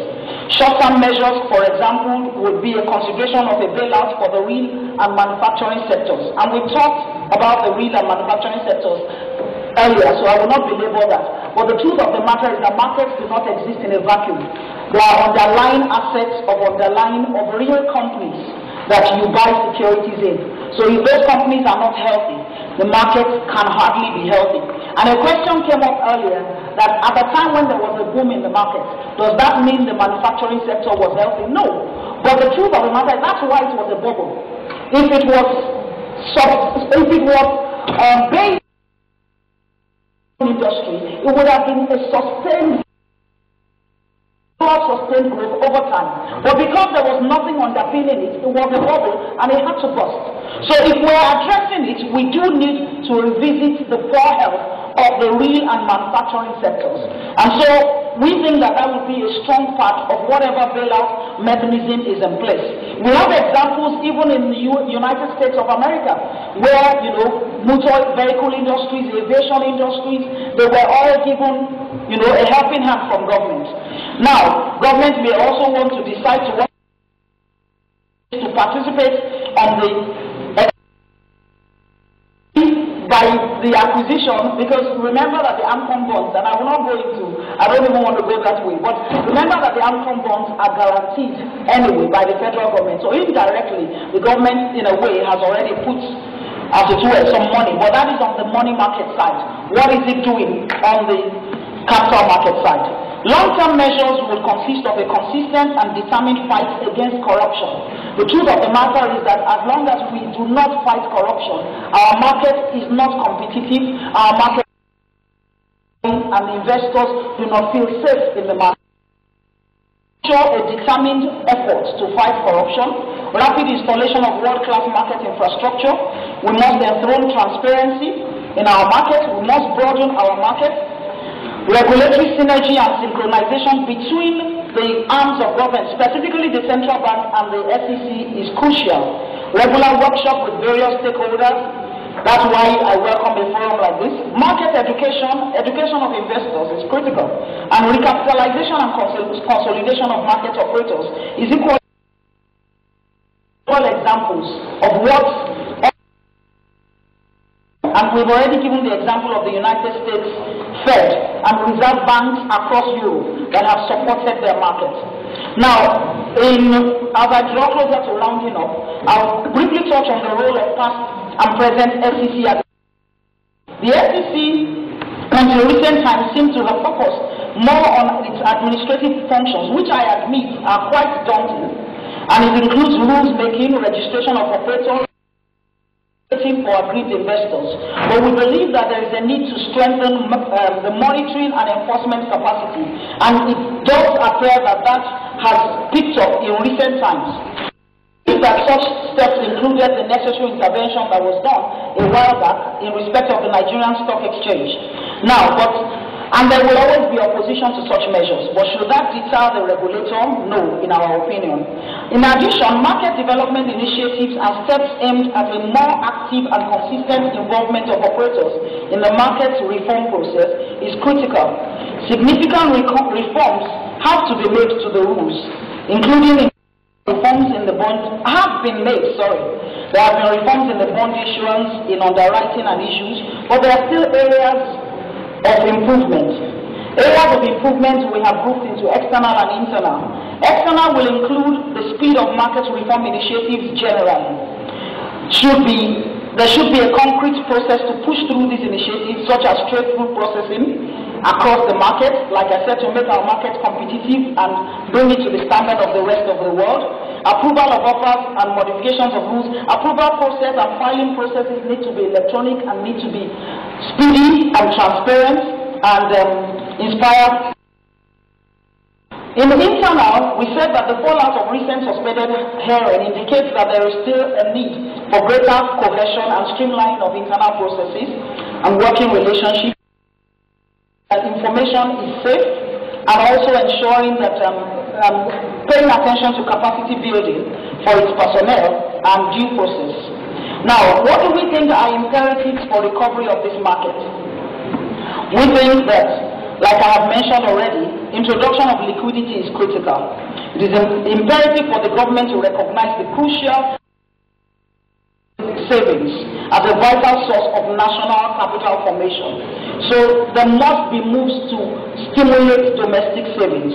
Because like we said, the bulk of investors in our are foreign investors. However, in the efforts towards enhancing domestic capital formation, the challenge has been the nation's financial and capital markets are perceived to be weak in terms of management. And we have already discussed some of the areas where there would be need for strengthening, so I will not belabor that. In conclusion, we thank the committee for the opportunity to submit and make this presentation and wish the committee an excellent round of hearings and deliberations. We are optimistic that by the end of these sittings, the committee would have reached a clear understanding on factors responsible for the present state of our market, the way forward out of these challenges, and will be able to come up with concrete steps to assist the SEC and the stakeholders to revamp this market.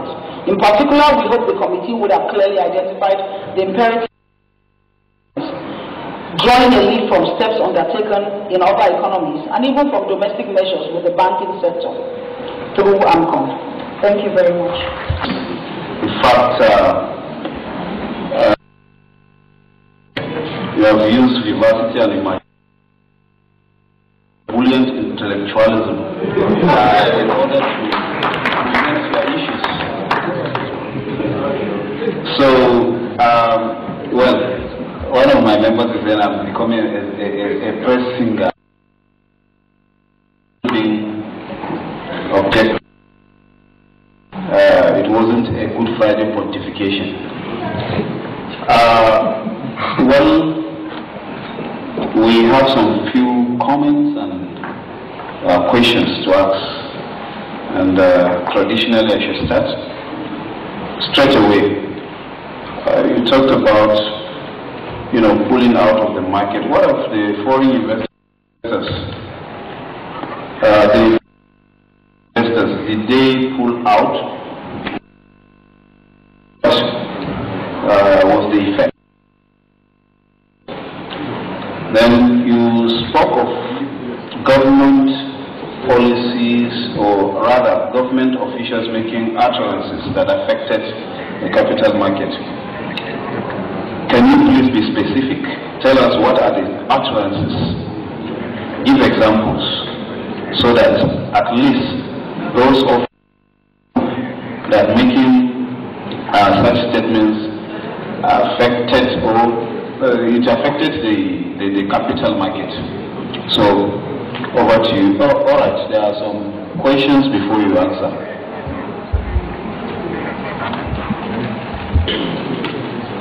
Corporate trustees of Nigeria. The chairman, my concern has to do with the problem number 4 as identified, about investment offers. I'm worried about the private placements that were done, which eventually securities were not listed on exchange. Them, which were eventually listed after the prices had crashed. Now, whose responsibility was it to ensure that these people that took money from the Nigerian public are managed on their profits to use them on the exchange. So that's the question. In the section dealing with what the world expects of us, you said our conflict resolution mechanism needs to be sound and focused. One, I know that prior to the ISA Act of 2007, that the original jurisdiction with regard to conflicts resided with the tribunal. Now, are there instances of defect with regard to our present conflict resolution, and how does that affect the market? Two is that you align with Dr. Owo with regard to the existence of bubbles in the market. Would you say that since all were bubble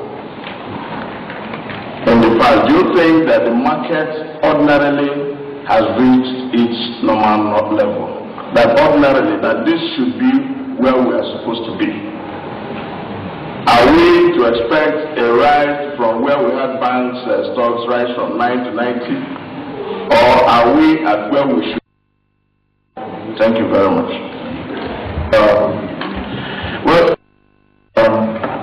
Four quick questions. Number one, how long has this association been in existence? Number two, I presume that this is a body of professionals as well, and also a part of the matrix, the capital market matrix, yeah? Number three, you told us a lot, in your presentation you cited the number of bubbles, history of bubbles there.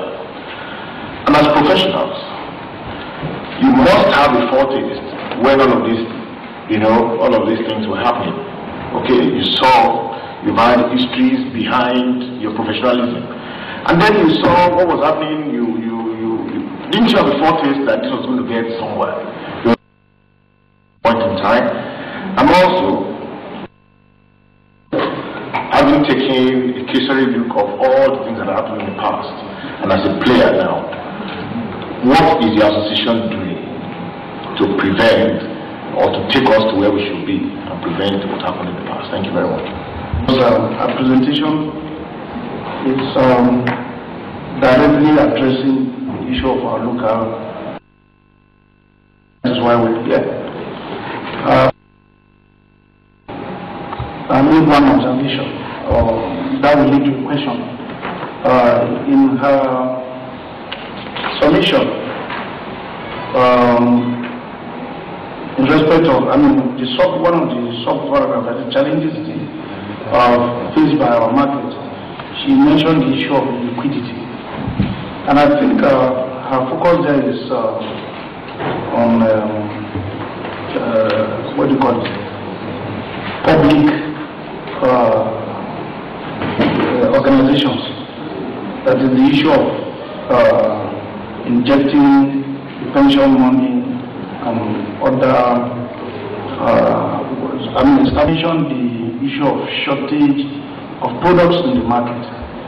I was thinking that we address the issue of organizations and bodies that we have in this country that are not listed, but I'm sure she's addressing the issue of bond markets and all that. I don't know whether I'm getting it wrong. I think the issue of having viable companies to be listed in our capital market should also be addressed. Thank you, Mr. Chairman. Honorable, taking anything from the presses, my chairman has heaped on the presenter of this paper. I'd like to observe briefly and to ask as follows. You did talk about recapitalized banks initially throwing funds into the capital market through policy structured margin loans. Now, it did happen that some of those who obtained these margin loans specifically undertook before the banks that they were going to use these funds to buy their shares. So how do you relate this to question of insider dealing, and to what extent did that affect the market? And then secondly, what you did not mention here as well is the issues of some of these banks setting up even brokering firms.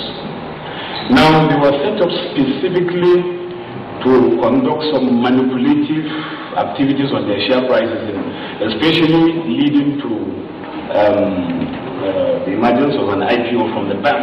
You will see that there are activities in the shares of that bank, leading to the pumping of the prices of the shares so that they push it to an extent before the IPOs came out. Now, all these things happened before the watchdog of the securities market. We are supposed to have by institution an institution that is policing this securities market. Now, we haven't had that some of the people who perpetrated this act were prosecuted or jailed. But to what extent this one too contributed to the crash of the market? Now, the last question is talking about investors' confidence. Doctor that spoke last, first, before you did mention something about asset evaluation. Now, we have seen in your own presentation, you talk about almost 9 trillion wiped out completely from the capital market. Now, that is savings. For most people, I think in some families, some people fainted and died as a result of collapse of this market. So in terms of generating confidence in the market, no matter how ingenious a marketer you are, when you are approaching such a person, what words will you use to be able to buy back his confidence into the capital market? Thank you. Contributors to the crash in our market. And I will to the near collapse of the market. And one of the steps I remember that our government took was to say that if you were coming in, for example, to buy federal government securities, you had to at least hold them for a minimum of 1 year. And that was kept in place for quite a while, just with a view to manage the effects of those kind of rapid pull-outs. But I think that has been adjusted now, and I'm also in favor of the fact that it has been adjusted because, again, it became a barrier also to foreign investors, because at the end of the day, foreign investors want easy entry and easy exit. Second question was with respect to the options of government agencies that could have hurt the market. I do not recollect the specific names of the persons. This is going 3-4. Remember that what we're talking about is 4 or 5 years ago.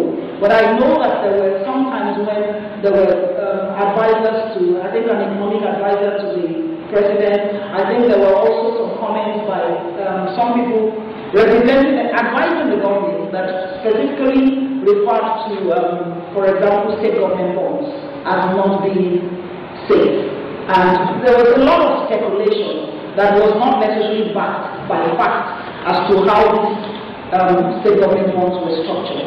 So there were, seemingly flippant statements that could, definitely affected investor confidence. So those are the kind of utterances that we're talking about. There are utterances that seem to denigrate one sector of the market against the other. Private placement offers. Whose responsibility was it? Well, the concept of a private offer is that this is an offer that is supposed to be communicated to a restricted number of people. It's a private offer and it's not in markets regulated.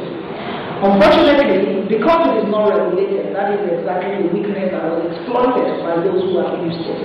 Now, of course, they were supposed to offer this, like I said, one-on-one to your cousin, to your brother, to your colleague, maximum maybe 50 people at a time, but you have them churned out in hundreds and thousands and taken from house to house and all that. So it's not a regulated security, and that window was grossly abused in our market.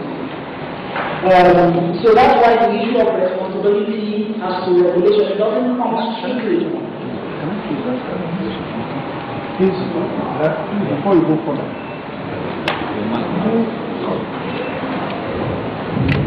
Which of the regulatory agencies was supposed to be a regulation of the past? But then, which of them was supposed to regulate this? Put it that way. That's exactly not regulated. They're not public instruments, so you don't file them with the SEC, you don't register them with the SEC, you are not obliged by law to do so. It's just like me selling the shares of my private company. You know, just picture I closed my own company today, Tony Limited. I am not obliged to regulate my invitation to my cousins and husbands and colleagues to come and invest in it, and it's a private company. But so I can have a private offer by putting a documentation and showing you this is my business proposal. But in this market, it was taken to another level. It was abused and it was used to defraud a lot of people. I'm not sure. What do I advise? Well, I do think that to some extent, to the extent that this document were in the public domain, I do think that perhaps a stronger monitoring mechanism, still from the SEC, should have caught this document and stopped them and said, look, if this is private, it shouldn't be out there in the face of the people. But like I said, it's kind of difficult because it has to do with, I don't know what kind of infrastructure is on ground to know what people are doing in their offices. So was there no notification of the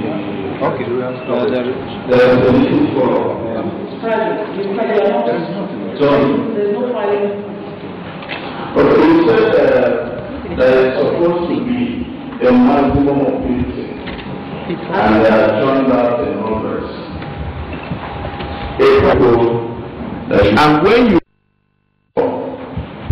go beyond 50, who has responsibility to regulate such a situation? Because it's a breach of the law. Thank you. Yeah. Definitely information. Because they are the ones that would know or should know. As a practitioner in the market, you have records for instances of people who did more than you said that it was the turned out in Congress. You have the practitioner in the market. You have instances of people who have said that number. I will say that it was general knowledge that you could walk into offices and see piles of private placements and they were distributed, people not from office. You know, it was general knowledge. I can't give you, but I don't think many operators will deny that fact. It was general knowledge. There were massive abuse. No, what I'm saying, if it's general knowledge, sorry, Mike, if it is general knowledge, because some of us who don't buy shares, we are not there and some and all that, then you are in the field. We must take this thing, so we must domesticate them people must take responsibility.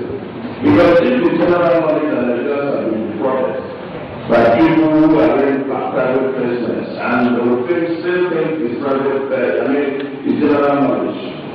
Would that be helpful? I would think that we should to encourage the markets and to ensure confidence in the markets that we place in the public domain individuals who have breached this practice. I cannot give you a name as I sit here because I am also aware of the legal implications of any allegations that I make. But I can definitely say that if this committee chooses to conduct an investigation and interview operators and research into what happened about that period. Right? You have documents just for you don't have to disclose anybody's those are the guys. We can answer the other questions. Okay. So to proceed with the other questions, the next question I have here was about the conflict resolution mechanism. Now, I'm aware that there are basically three relevant conflict resolution mechanisms that I will think about. The first one would be the internal conflict resolution mechanism within the SEC itself. I would encourage that should be sharpened and Yes, sharply. The second level is with the investment and securities tribunal. Again, I believe that probably can also, the mechanism can be improved upon. And finally, are the costs, which is something that we're all aware of. And sincerely, for a foreign and international investor, one of the things they would want to know is how effective are our costs. And with the kind of structure and setup that we have in place, interminable delays, I think there's a lot of frustrations with the judicial system on the whole that need to be addressed so that we can actually have a market that we can call the world class market. The next question I have here is existence of bubbles in the market. Existence of bubbles in the market. Is this the market? In my opinion, do I think that now that the prices have gone down, the fair value of the bulk of the market? No, I would not say that. Investor confidence is at an all-time low. So in a way, investors have voted and said, we voted with our feet, we are moving our partners. So you cannot say that is the fair price.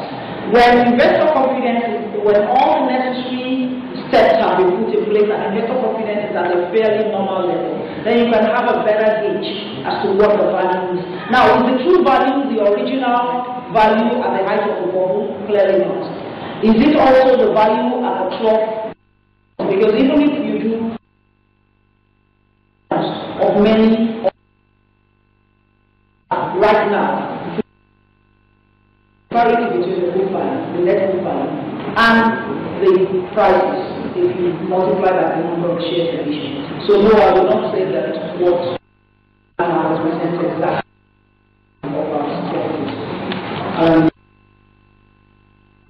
Sorry, we've been in a different body of professional. We operate in a very specific area. I explained earlier with collective investment securities. What are we doing to aid the health of the market? We're working actively with the SEC to restore investor confidence. We're working on improving the mechanism for protection of those who invest in collective investment schemes and also those who invest in bonds. And that's what we're doing. Did we foresee what on a certain level, most operators and even investors have known at a stage that we're getting too high and that sooner or later it will come down. Across the world, investment experts have admitted that they did not foresee exactly when, and more importantly, they did not foresee the extent of the global financial crisis. Most experts have said we did not foresee that it will get. And as we said, even in our market, the crash has reached unprecedented proportions. I hope that answers the question. Another question I have is, liquidity. Said that we seem to be focused on public sources of injecting market. Well, in terms of the ability to market almost immediately, definitely looking at where the huge volumes are and the huge industry, for example. So we need to look at approved investment structure and see whether it's, for example, a suggestion by the Fund Managers Association that there should at least be a minimum equity content, for example, for these funds to have. It doesn't have to be anything that will be unhealthy for the funds, but it will compel those funds at least to hold a minimum proportion of collective investment schemes, for example, which are managed and supervised by the SEC and also have trustees and custodians in trial. So those are some of the things. But I did talk about private sources too when I talked about encouraging domestic savings and that the government should have incentives in place to encourage domestic savings. The next question I have here is with respect to the recapitalization. There is a wider question by female colleagues. That's a small question to the last question that you gave. You want to do that in the system. In addition to pension funds, What are your thoughts on the oil majors, the other multinationals, the oil majors, and the telecom industry? Should they also be compelled? How should they be compelled? Should there be legislation? Or what are your thoughts on how we can get them into the market, to deepen the market?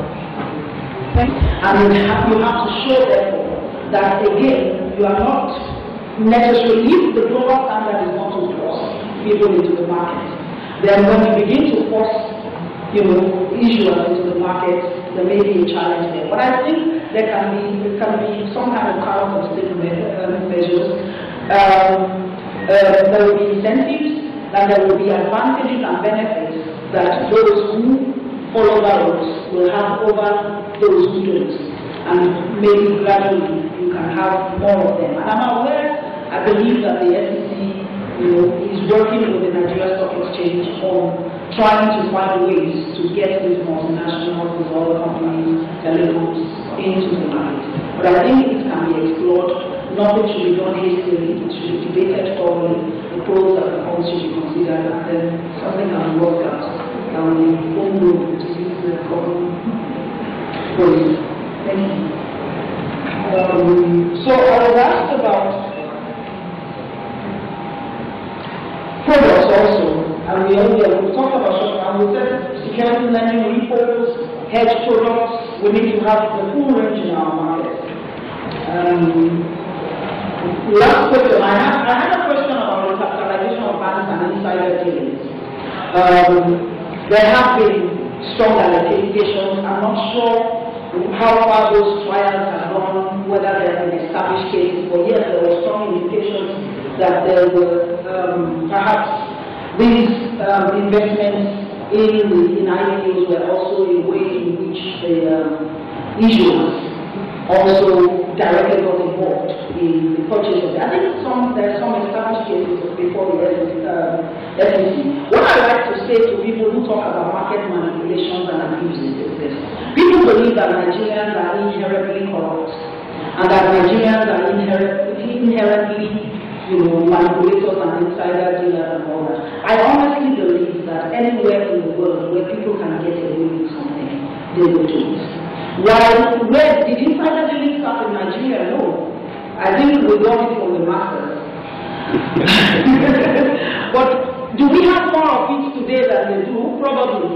Why? Because something has been done to make sure that you will more likely than not get caught. And when you get caught, you will pay for it. So the bottom line is monitoring and enforcement.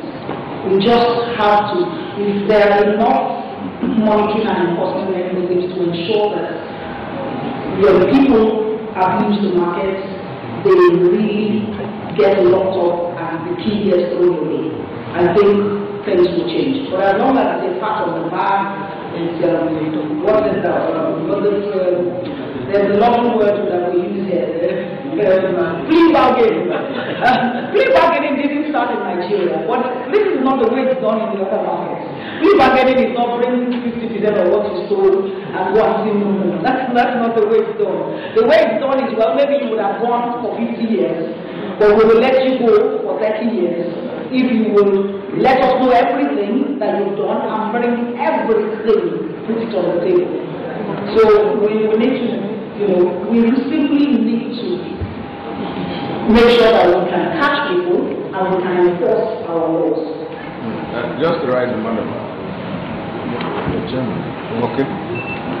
I do think this brings to mind, I think it's a Motors case in the US, where there was some village streets and they were having sold the rat trains and the train heads and stuff. Within what we are operating now, within the Nigerian horizon, you think we need to do more with regard to the regulatory agencies? Let's say, for instance, SEC, Nigerian Stock Exchange. Are there areas they need to dust up their acts in terms of, not a part of the bag, but some kind of enforcement of rules? Because we are not looking back. We want to go forward. From now going forward, what are the things, whether it is by legislation, whether it's by acts or organizational behavior, are there things you can actually place what you are going to do? Okay. All right, sir. In my paper, I did mention areas where I believe that the regulators need to improve.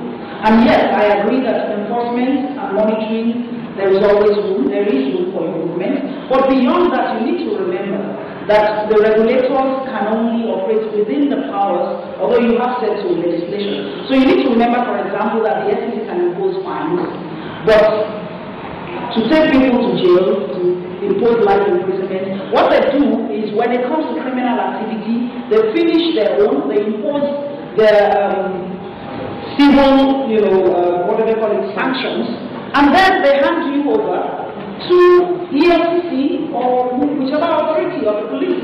Now, if people get up at that stage, there is not a regulator. And the kind of enforcement that we're talking about is not at that level.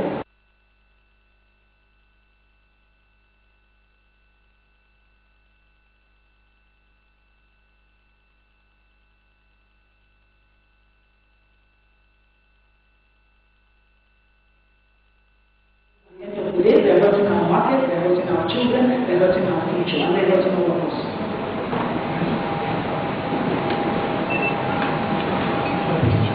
Well, okay. There was a bubble which burst. Well, there were bubbles. Well, there was a bubble which burst. Now, have we reached the level that we are in now? Is that where we should be? Granted that there was a global meltdown that triggered what happened, but is this where we should be, or should we be somewhere better than this? Definitely, we can be much better and should be much better than this. The Association of Corporate do solemnly affirm that the evidence I shall give before this committee shall be the truth, the whole truth, and nothing but the truth. So help me God. Mr. Chairman, the stockbrokers. The Chartered Institute of Stockbrokers was set up by an Act 105 of 1992 to register, to train and license stockbrokers who trade and operate in the Nigerian market. Mr. Chairman, sir, I must confess to you that today I'm not one of the happiest people in this community and in this country, because I represent a group of stockbrokers that have been bastardized, a group of stockbrokers who are suffering untold hardship. In fact, we've lost some of our members as a result of the crisis that has bedeviled the capital market since March 2008.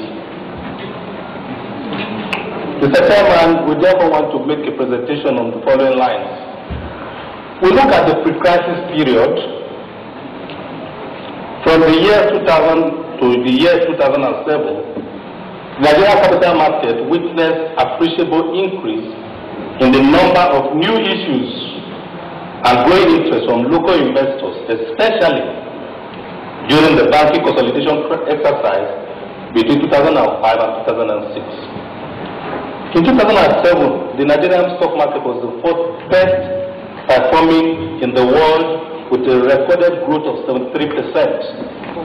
The growth in the capital market was attributed to many factors, including the following: the privatization policy of the federal government, which encouraged new companies to be listed on the Nigerian Stock Exchange; the banking sector reform, which created a lot of awareness to Nigerians as many banks raised funds through the stock market using many enticing marketing strategies. With increased capital base, many banks extended unrestrained loans or margin facilities to capital market operators and investors. Mr. Chairman, you understand also it was at this period that universal banking was introduced into this country, and that had its own effect and impact on the market, as we will later realize. The recapitalization program of the insurance sector also took place at this period. The sustenance of a stable political environment for economic activities helped in creating friendly investment environment for foreign investors.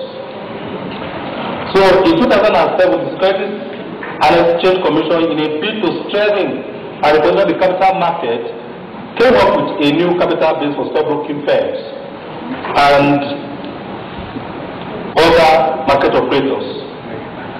Stockbroking firms were mandated to raise their capital base to 1 billion naira by December 2008. This one-size-fits-all minimum capital approach led many firms to leverage on margin loans from banks to overextend themselves beyond regulatory limits with a view to profiting from capital gains in order to shore up their capital base. In other words, the market growth was principally fueled by bank credits. At the same time, the entrance of foreign portfolio investors into the market equally contributed to the phenomenal growth witnessed up to the period when the subprime mortgage crisis in the USA snowballed into a global financial crisis. Despite the impressive performance of the Nigerian stock market up to December 2007, it was still very shallow and less competitive when compared with some stock exchanges in Africa. By April 2008, there were only 215 quoted companies on the Nigerian Stock Exchange, where thousands of companies were yearning for additional or new capital for expansion. The situation has really improved as we have 216 companies as at March 2012. In terms of product offerings, the market is still essentially an equity market. The bond market was and is still at its lowest ebb today. Primary dealing in government bond transaction is conducted outside the Nigerian Stock Exchange. As a result, there are few investment alternatives for the investors to patronize in our capital market. It is practically difficult for an investor to move quickly from an equity product to bonds on the Nigerian Stock Exchange. The crisis. The capital market started to experience a sharp and constant decline from March 2008. The NSE All Share Index crashed, falling by 45.8% by the end of 2008. But between March 5 and February 2009, the market lost about 9 trillion in value. 4 years down the line, the Nigerian capital market has not recovered. In fact, if we look at what happens today, if we didn't have listed on the exchange in 2010 Dangote Cement that added over 2 trillion, and some other companies that were listed between 2010 and now, we probably would be less than 6 trillion that we are in today. Despite the actions and intervention measures taken by the federal government and the CBN since 2008, the Nigerian stock market is still grappling with the harsh realities of the unprecedented downturn. If not addressed, the situation can pull the entire economy down. What are the causes of the crisis? You had so many. But the U.S. subprime mortgage crisis of 2008 triggered it up, we will say. But I can tell you, even if there was no U.S. subprime crisis, the Nigerian market, the way it was, would still have faced this crisis. Number one, the issues we identified in our own institute is bank exposure to the capital market. I said earlier on, universal banking was introduced, and that gave the banks in Nigeria the license to do everything, from banking to selling recharge cards, to having stockbroking firms, to becoming issuing houses and traders. In fact, some had traveling agencies.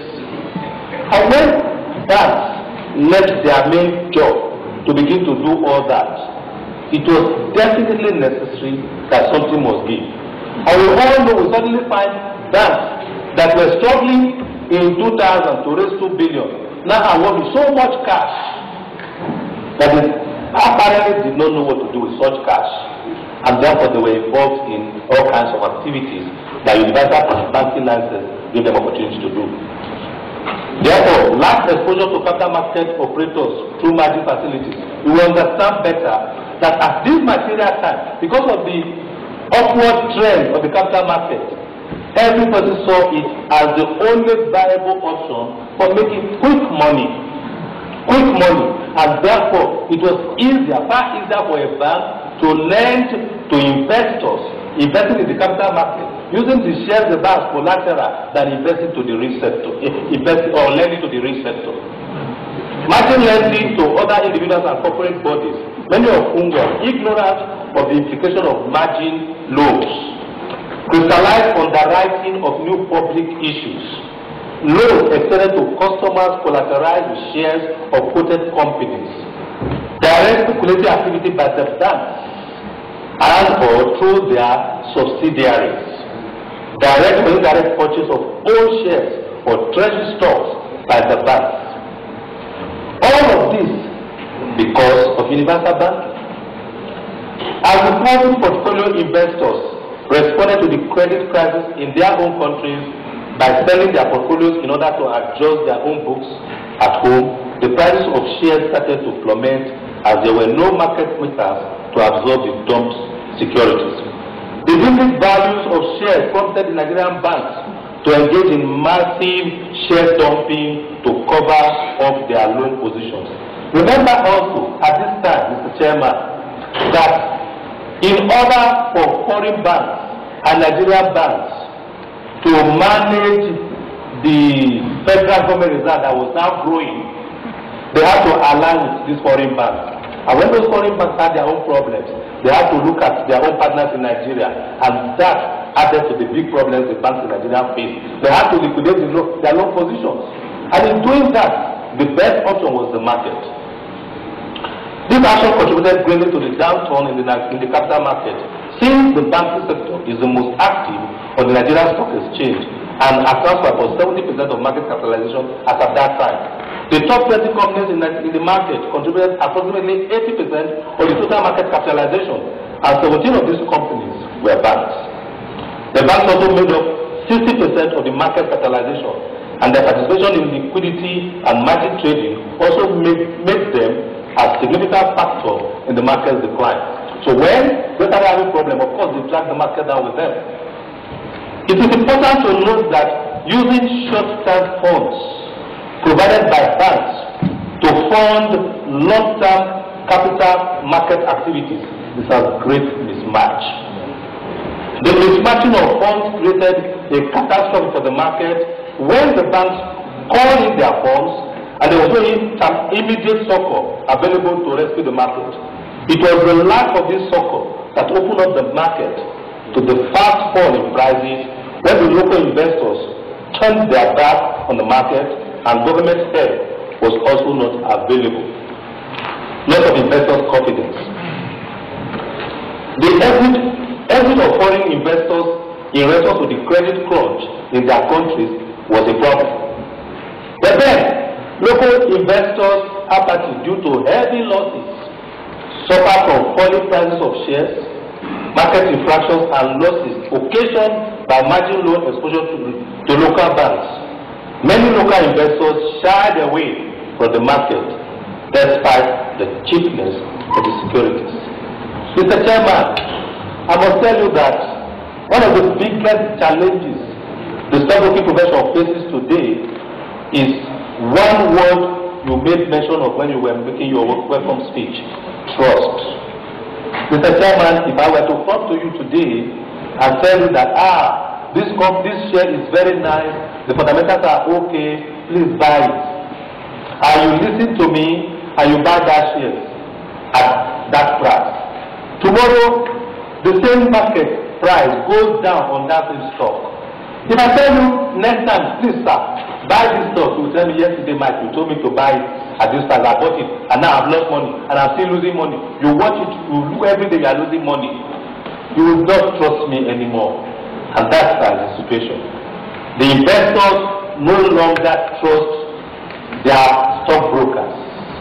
And when that element of trust is not there, it will be very difficult to bring back confidence. The first to meet up with the new capital base of 1 million led to all restricted trading as related activities. I request that you summarize the operators. And we are the people who are the full soldiers who suffer what the market has been suffering. We haven't. Mr. Chairman, abuse of private placement, I want to emphasize that. The private placement issue is a very big issue because at the time it happened, a lot of people were led to believe that those companies would be listed after they sold their shares. But unfortunately, they were not listed. And that is where the crisis is. If they were listed, they'll be able to make up their mind whether to sell or not to sell. And those who were listed and the market crashed against them. And then somehow, for not keeping to the rules of the exchange, they were delisted. So it is clear that something has to be done about those people who took public funds and never got listed. And then we've talked about an issue that is very critical. You see, in SEC rule, there's a SEC rule that SEC rule 181, which requires that every broker dealer should ensure that the aggregate worth of all mandates to purchase securities for clients does not exceed 200% of paid-off share capital and in company.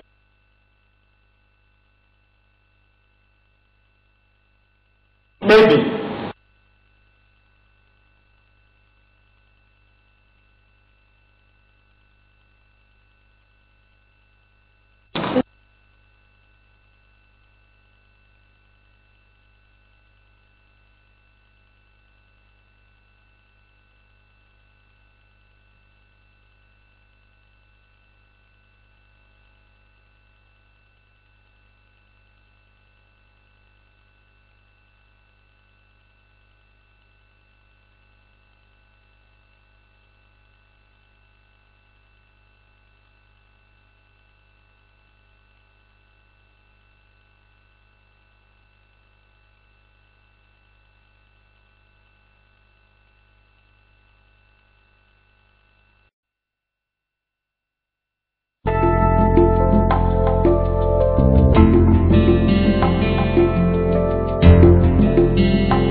I would call on the Association of Stockbroking Houses of Nigeria, represented by Okezi Boniface.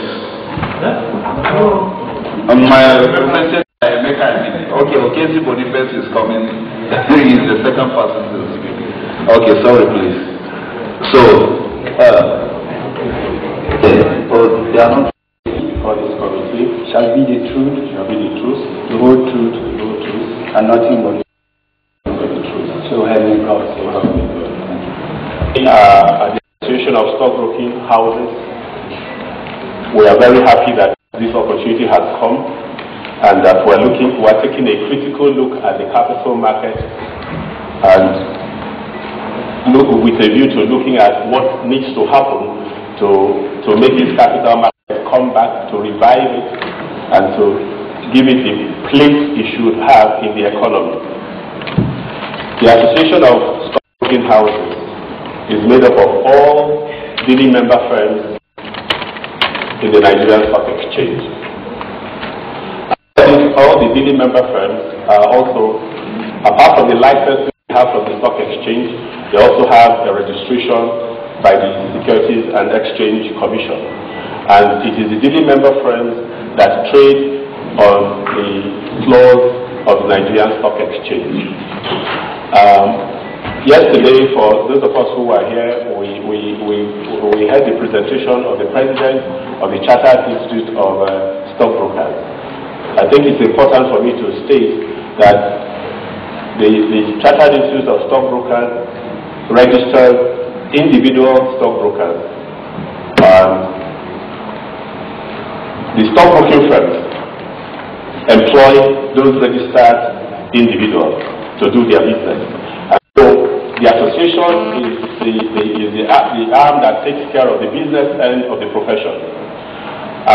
It's also interesting to let this committee know that the Chartered Institute of Stockbrokers midwives the Association of Stockbroking Houses.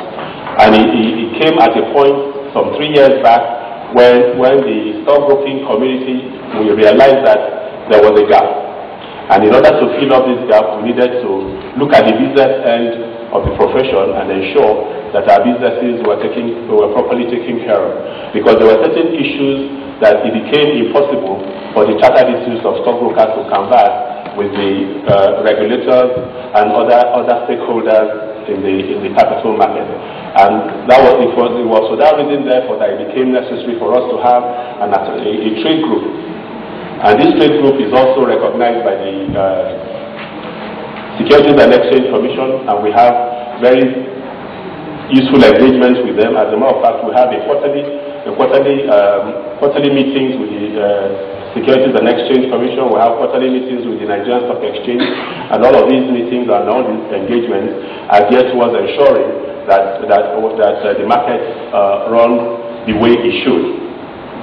And so, coming back to this, the presentation I'm going to make today, I'm not going to go into the details because my president has talked about a lot of the issues that had to do with the crisis, the causes of the crash, or the near collapse, as the title of this hearing says. What I'm just going to do is to try and touch on some of the critical challenges that have arisen as a result of the crisis, the collapse, near collapse that we have been in for the last 3-4 years, and some of the solutions that we think will come by. One of the things that, one of the issues that I want to raise by way of challenge is the issue of the banking reform. It was alluded to yesterday. You know, at a time when the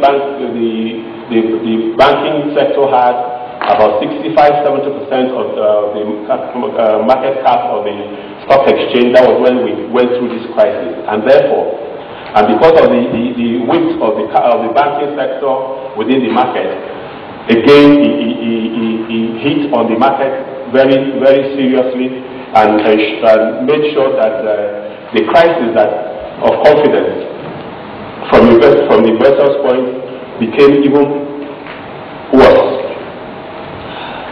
Particularly, one of the things that has really given us as stockbrokers problem is the mode of the nationalization of the 3 banks, Afribank,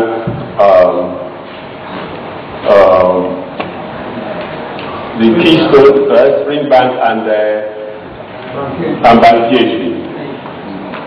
The problem we had, I'll paint the picture. You know, some of us did transactions on Friday for some of our shareholders, and by Saturday morning they were completely wiped off, which meant they owned nothing anymore. And we found ourselves in a situation where it became difficult to explain anything to any of those shareholders. And we thought that nationalization did not adequately protect investors in the market.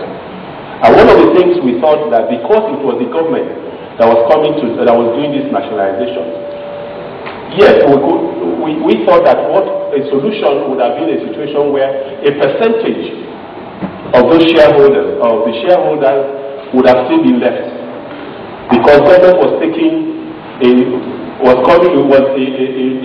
intervening in those banks he had taken up all the assets, he had taken up all the liabilities. We thought it was not appropriate to just leave all the investors in those banks completely empty-handed. And we thought that what would have been best is to be some kind of protection because investors. Okay. Another point that I wanted to, I needed to talk about as far as it has to do with our members. So when this crisis came, like alluded to by President yesterday, we had, in 2007 when we had a conference, we started talking about what did we need to do about this market in order to reverse the trend. And one of the things that came up was the fact that we talked about this issue of the AMCON. I want to place it on record here that the stockbroking community did a lot to get the AMCON in place. We also took part even in the AMCON public hearing to get the act together. And the whole essence, the whole objective was to get a resolution vehicle, a vehicle that will resolve the crisis, not just in the money market, but in the entire financial market. And today, what do we see? We see an outcome here that has come into place, but not much has come by way of resolving the problems in the capital market. A lot of focus has been on the money market, which again was, yesterday we were looking at a news item that said that was putting the MD of ANCOM that the banking crisis is over. But the crisis in the capital market is still there. And so, one of the things that we had agreed with AMCOM and CBN was the fact that the balances that were still left in the margin accounts of stockbroking firms needed to be dealt with. And so we find that up until today, maybe 2 years after we did this agreement, that situation has not been resolved. And so we think that going through this committee, that issue needs to be looked at, so that those balances will be, the balances in those margin accounts will be resolved, especially in line with the way margin accounts work all over the world. Because those transactions were, strictly speaking, not loan transactions, but joint venture arrangements between the stockbroking firms and the banks who made those facilities available at the time. Okay? And so that is one challenge that we're facing, and we think that as soon as that challenge is resolved, then stockbrokers will be free, because we still have that hand of debt overhang. It will clean up the balance sheets of stockbroking firms, and it will give them a leverage to begin to do new business. Another point I want to bring out is the point of, I've alluded to it earlier on. We think that the federal government is not giving the capital market the kind of attention that it requires. One of the questions that the chairman of this honorable committee raised in his opening speech is, how come other markets that went through the same crisis are recovering? How come the Nigerian capital market is not recovering? And it's a very critical question that I think this session would answer at the end of it all. And what we believe is the fact that the federal government has not given the attention it needs to give to the capital market, because in other jurisdictions, the government at the highest level have continued to look at the capital market, because, as we all know, the capital market is a place where you can raise long-term funds for development. Our government is undertaking a transformation agenda, and that transformation agenda requires long-term investment. And unless we work on our capital market and put it in a place where it can provide the platform for raising funds for such long-term investment, then I'm afraid that we are likely not to make too much progress in the transformation agenda. And this is very, very critical. And that's why we believe that government should be very, very interested in whatever is happening to the capital market and try and repair, because all over the world, that is what has been done. And we also know that government is the largest spender. And whatever the government focuses on, it can therefore, by so doing, turn the situation around. Okay, so that is one challenge that we are facing, and we believe that what we are going through today is the beginning of such things, that we begin to see a situation where the capital market is given the right kind of focus. No country, no economy of the world will develop without the capital market growing alongside. And so, for as long as we have a situation where the capital market is looked at as their market, in quotes, it is for them, it is for stockbrokers, it is for some of the people who are there, then we are not likely to make any long-term progress. There's also the issue of the new privatization program that the government is embarking on. If a lot of the government investment and divestment through BPE come through the capital market, like was alluded to yesterday by our president, in other countries of the world, their railways, their power projects, all their infrastructural projects, they are all listed on the capital market. And if government lists its own business in the capital market, it will increase investors' confidence, and it will also bring those companies, the corporate governance to the running of those businesses, and ensure that the discipline that the capital market gives to businesses are in such investments and in such corporations. And at the end of the day, the economy will be the better for it. Of course, there's also the challenge we face on the general illiquidity in the market and lack of credit. We are facing this challenge today because of the crisis that is still in place. Our businesses are not in a position to get credit from the banks as we speak today. As a matter of fact, a lot of banks are running away from taking shares as collateral for loans. And so that is one of the critical challenges that we are facing. Now that thankfully the banking sector is getting better, it is also important that we begin to look at the situation where banks and other ancillary businesses are encouraged to also focus on the capital market. Lack of investor confidence has gone to such a level that even institutional investors, local institutional investors, are not meeting up with the statutory level of investment in the capital market by their law. Here I'm talking about essentially the PFAs. The law expects them to invest about 25%, but today the levels of investments in the capital market we see for those institutions are well below 15%, maybe around 11 and 12%.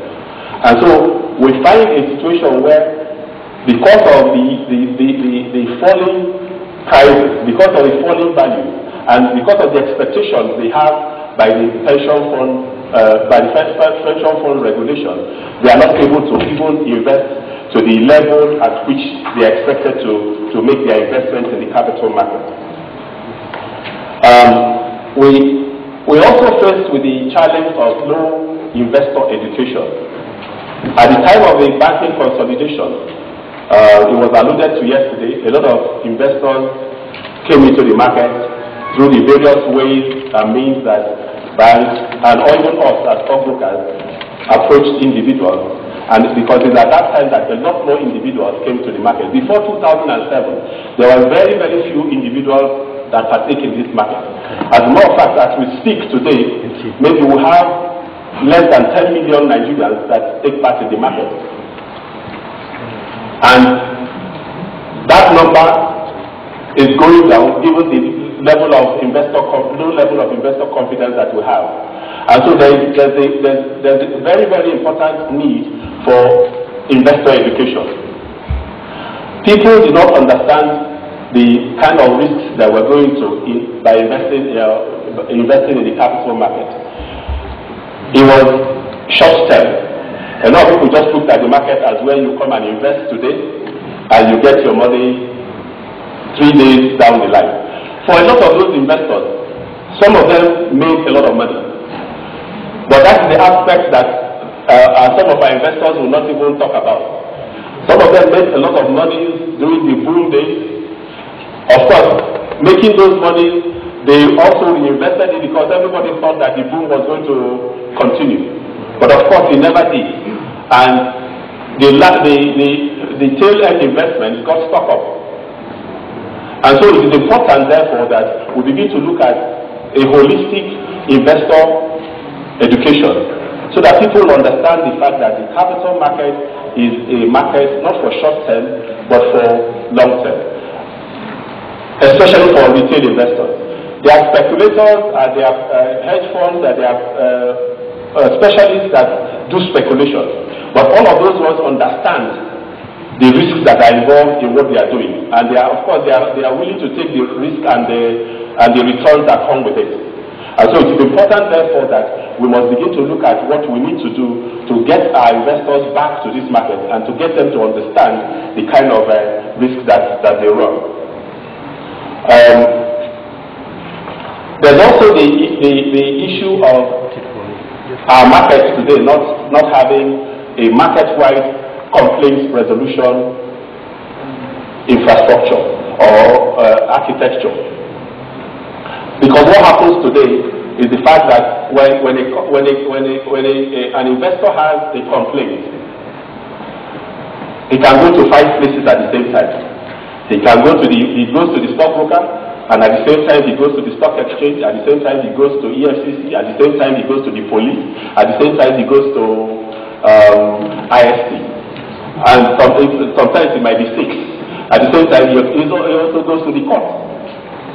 And so we therefore have a situation where you can be dealing with the same complaint in 5 or 6 places at the same time. Again, that is not good for our market, because we believe that it's important that we have a well-publicized investor complaint resolution mechanism that people know where to go and what to expect. Because we believe that if we have that in place, it will go a long way to improving the investor confidence as we have it today. Of course, the issue of the depth of the market has been talked about severally. The number of stocks that are listed on the market today is still very low, and we are looking at this vis-a-vis the so many quotable companies that are available and that can be listed. Thankfully, we have a situation today where there's been a revision of the listing requirements that has made it more investor-friendly, released by the stock exchange, approved by the SEC. And so we need to begin to see more companies quoted on the stock market. Of course, we have talked about, yesterday we spent a lot of time talking about our president talked about the doctrine of necessity for bringing on some of these telcos, some of the oil majors, especially upstream oil companies. And so that is an area of challenge. We also have a situation where one of the things that we have faced in the last 1 or 2 years is the fact that we started beginning to see the listing of very good companies that have been flagships in the stock market. The example that comes to my mind very easily is Nigerian Bottling Company. Nigerian Bottling Company has been quoted in the market for maybe 40 years now. and all of a sudden it deletes from the market. It doesn't help us at all. It doesn't help the market, because we are in a situation where we are saying we don't have enough companies in the market, and if we begin to see major flagships in our market delisting, then that is a very big challenge. That's something that we must work on. At the time the NBC started this process, I want to put it on record that through the instrumentalities of the Chartered Institute of Stockbrokers, we met with the board of NBC, and we tried to talk them out of that process, especially the aspect that bothered all of us at the time was not so much of the delisting, but so much of the divestment that they insisted that Nigerian investors must go through at the time. And so we thought that it was not good enough, and we think that such things should also be dealt with at this level, at the level of government, starting from this honorable committee. And so that now that we have new revised listing rules, and even the post-listing requirements have been revised in such a way that companies that are listed will continue to will be retained on the board of the Nigerian Stock Exchange. Okay. Another point that we have in this presentation is the issue I mentioned it before, that banks are not we have not started to see a situation where banks are rejecting share certificates as collateral. If that trend continues, then it will not spell good for our market and the kind of market that we're trying to build. Okay. The types of investments that we have was also mentioned, or the types of securities we have in the market was also mentioned yesterday.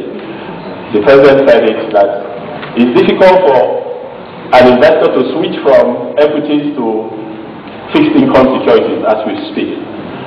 And so it is necessary, therefore, for us to begin to look at how to diversify that market, especially work on the issues of getting our secondary market trading on bonds up and running.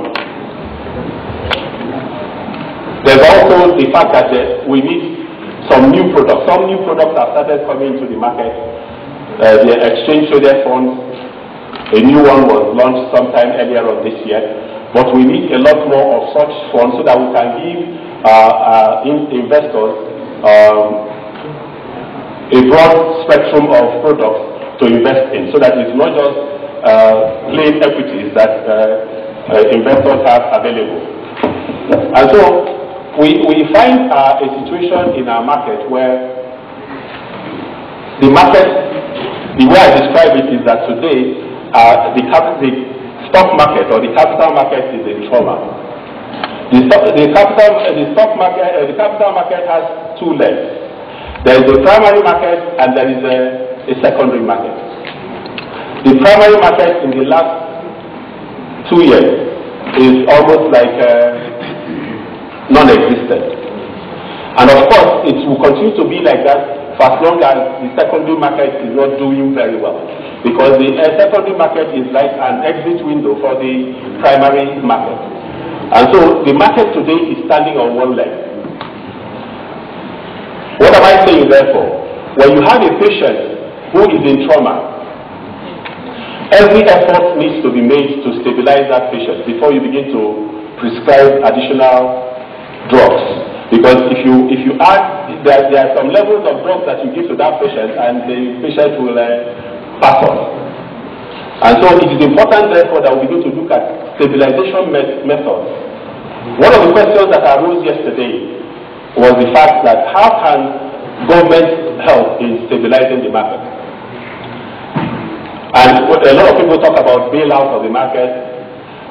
We look at it more from the point of view of stabilizing the market.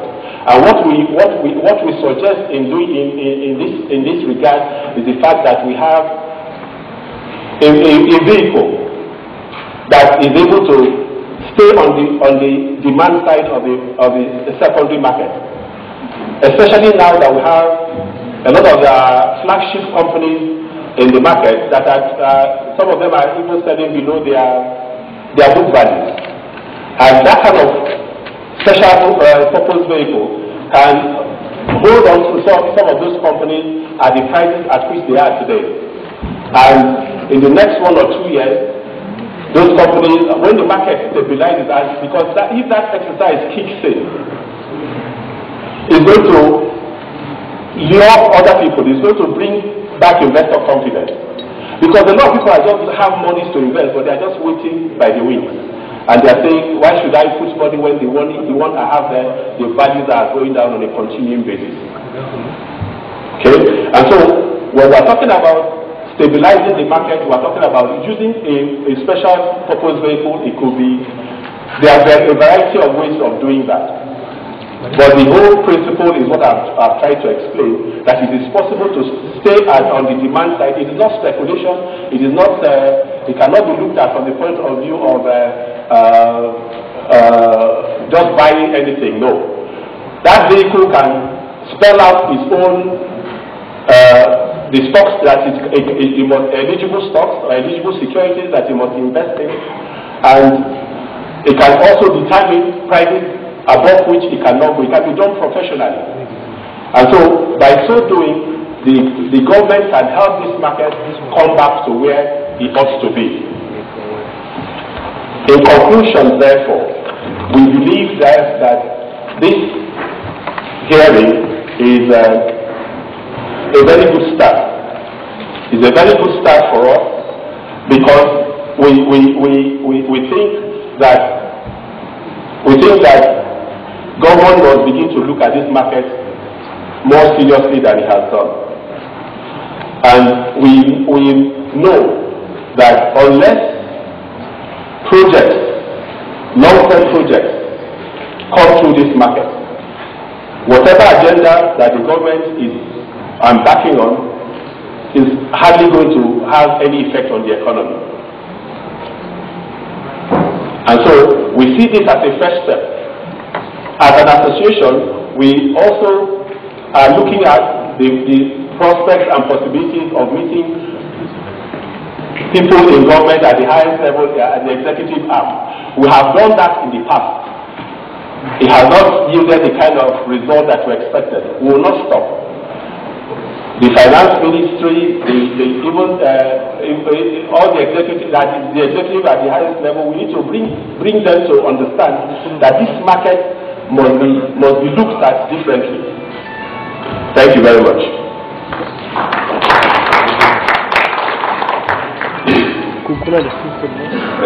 Thank you. To make a general observation, we're on a fact-finding mission. What led to the collapse, or near collapse of the Nigerian capital markets? Generally, Nigerians were very good at theoretical postulations. We can make analysis and, formulate theories. All of you, or most of you, are capital market experts. The ordinary Nigerian outside there is not concerned about, the capital market jargons. He wants to know what really happened, what's the way forward, so that you will have confidence in coming back to the capital market. So there are certain issues that you raise, which are very well known to you. They are not new issues. You can go into textbooks and find these things. We should tie down most of these things to what pragmatically happens, and what's happening now, and then the way forward. For example, when you talk of non-implementation of budgetary provision by governments at all levels, and how it has been, how it has contributed to illiquidity in the economy, let us know how the non-implementation of budget, because the ordinary man there and a layman will say, okay, budget is tied to a particular project, and once the money is out, it will just be utilized. So how does it go find its way to the capital market? If you say, okay, the issue of funding that local governments, state governments, and the federal government should be encouraged to patronize the capital market in sourcing funds. How do we encourage them? Do we just stage a shop, a talk shop, and then disappear? What efforts, what machineries are we going to put to reach out to these people? Should there be a legislation which will compel federal government, if it is federal government and state governments, if a project reaches a particular target, so amount, it should be sourced from the capital market. It's just like the insurance, act.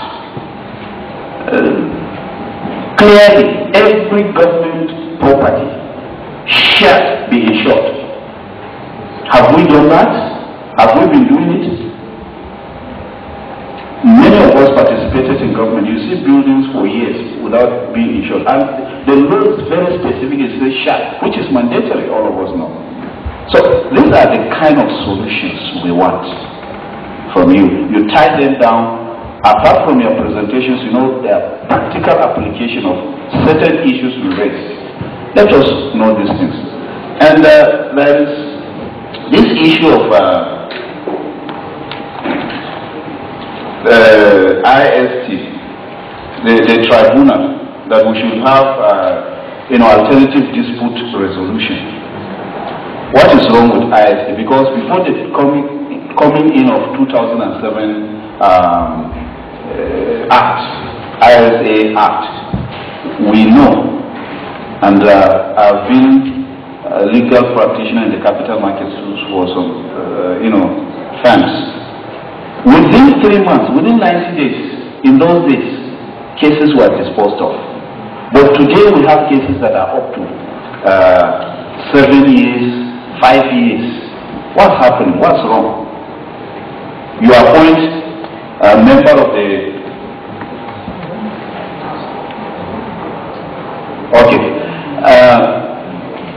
by appointing somebody in the ISD, you are saying he should spend only 5 years. Is it feasible? And he is even subject to the control of minister. Because if he does anything, the minister can now say, okay, your tenure is off because we found you wanting in this or that. So these are some of the issues. Are the provisions of the ISA as regards to the IST, are they sufficient?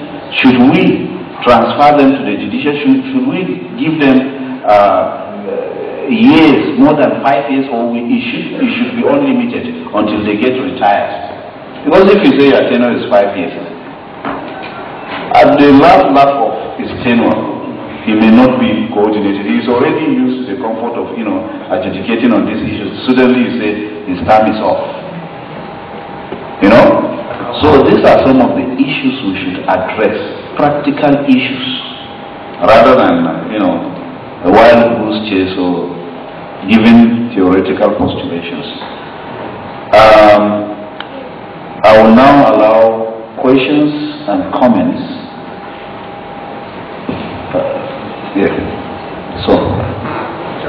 After he finishes, that issue will come. Okay, you have a question. I think you were taking a peep into my thoughts. Even though this investigation is not like the chairman said, it's not a blame game thing.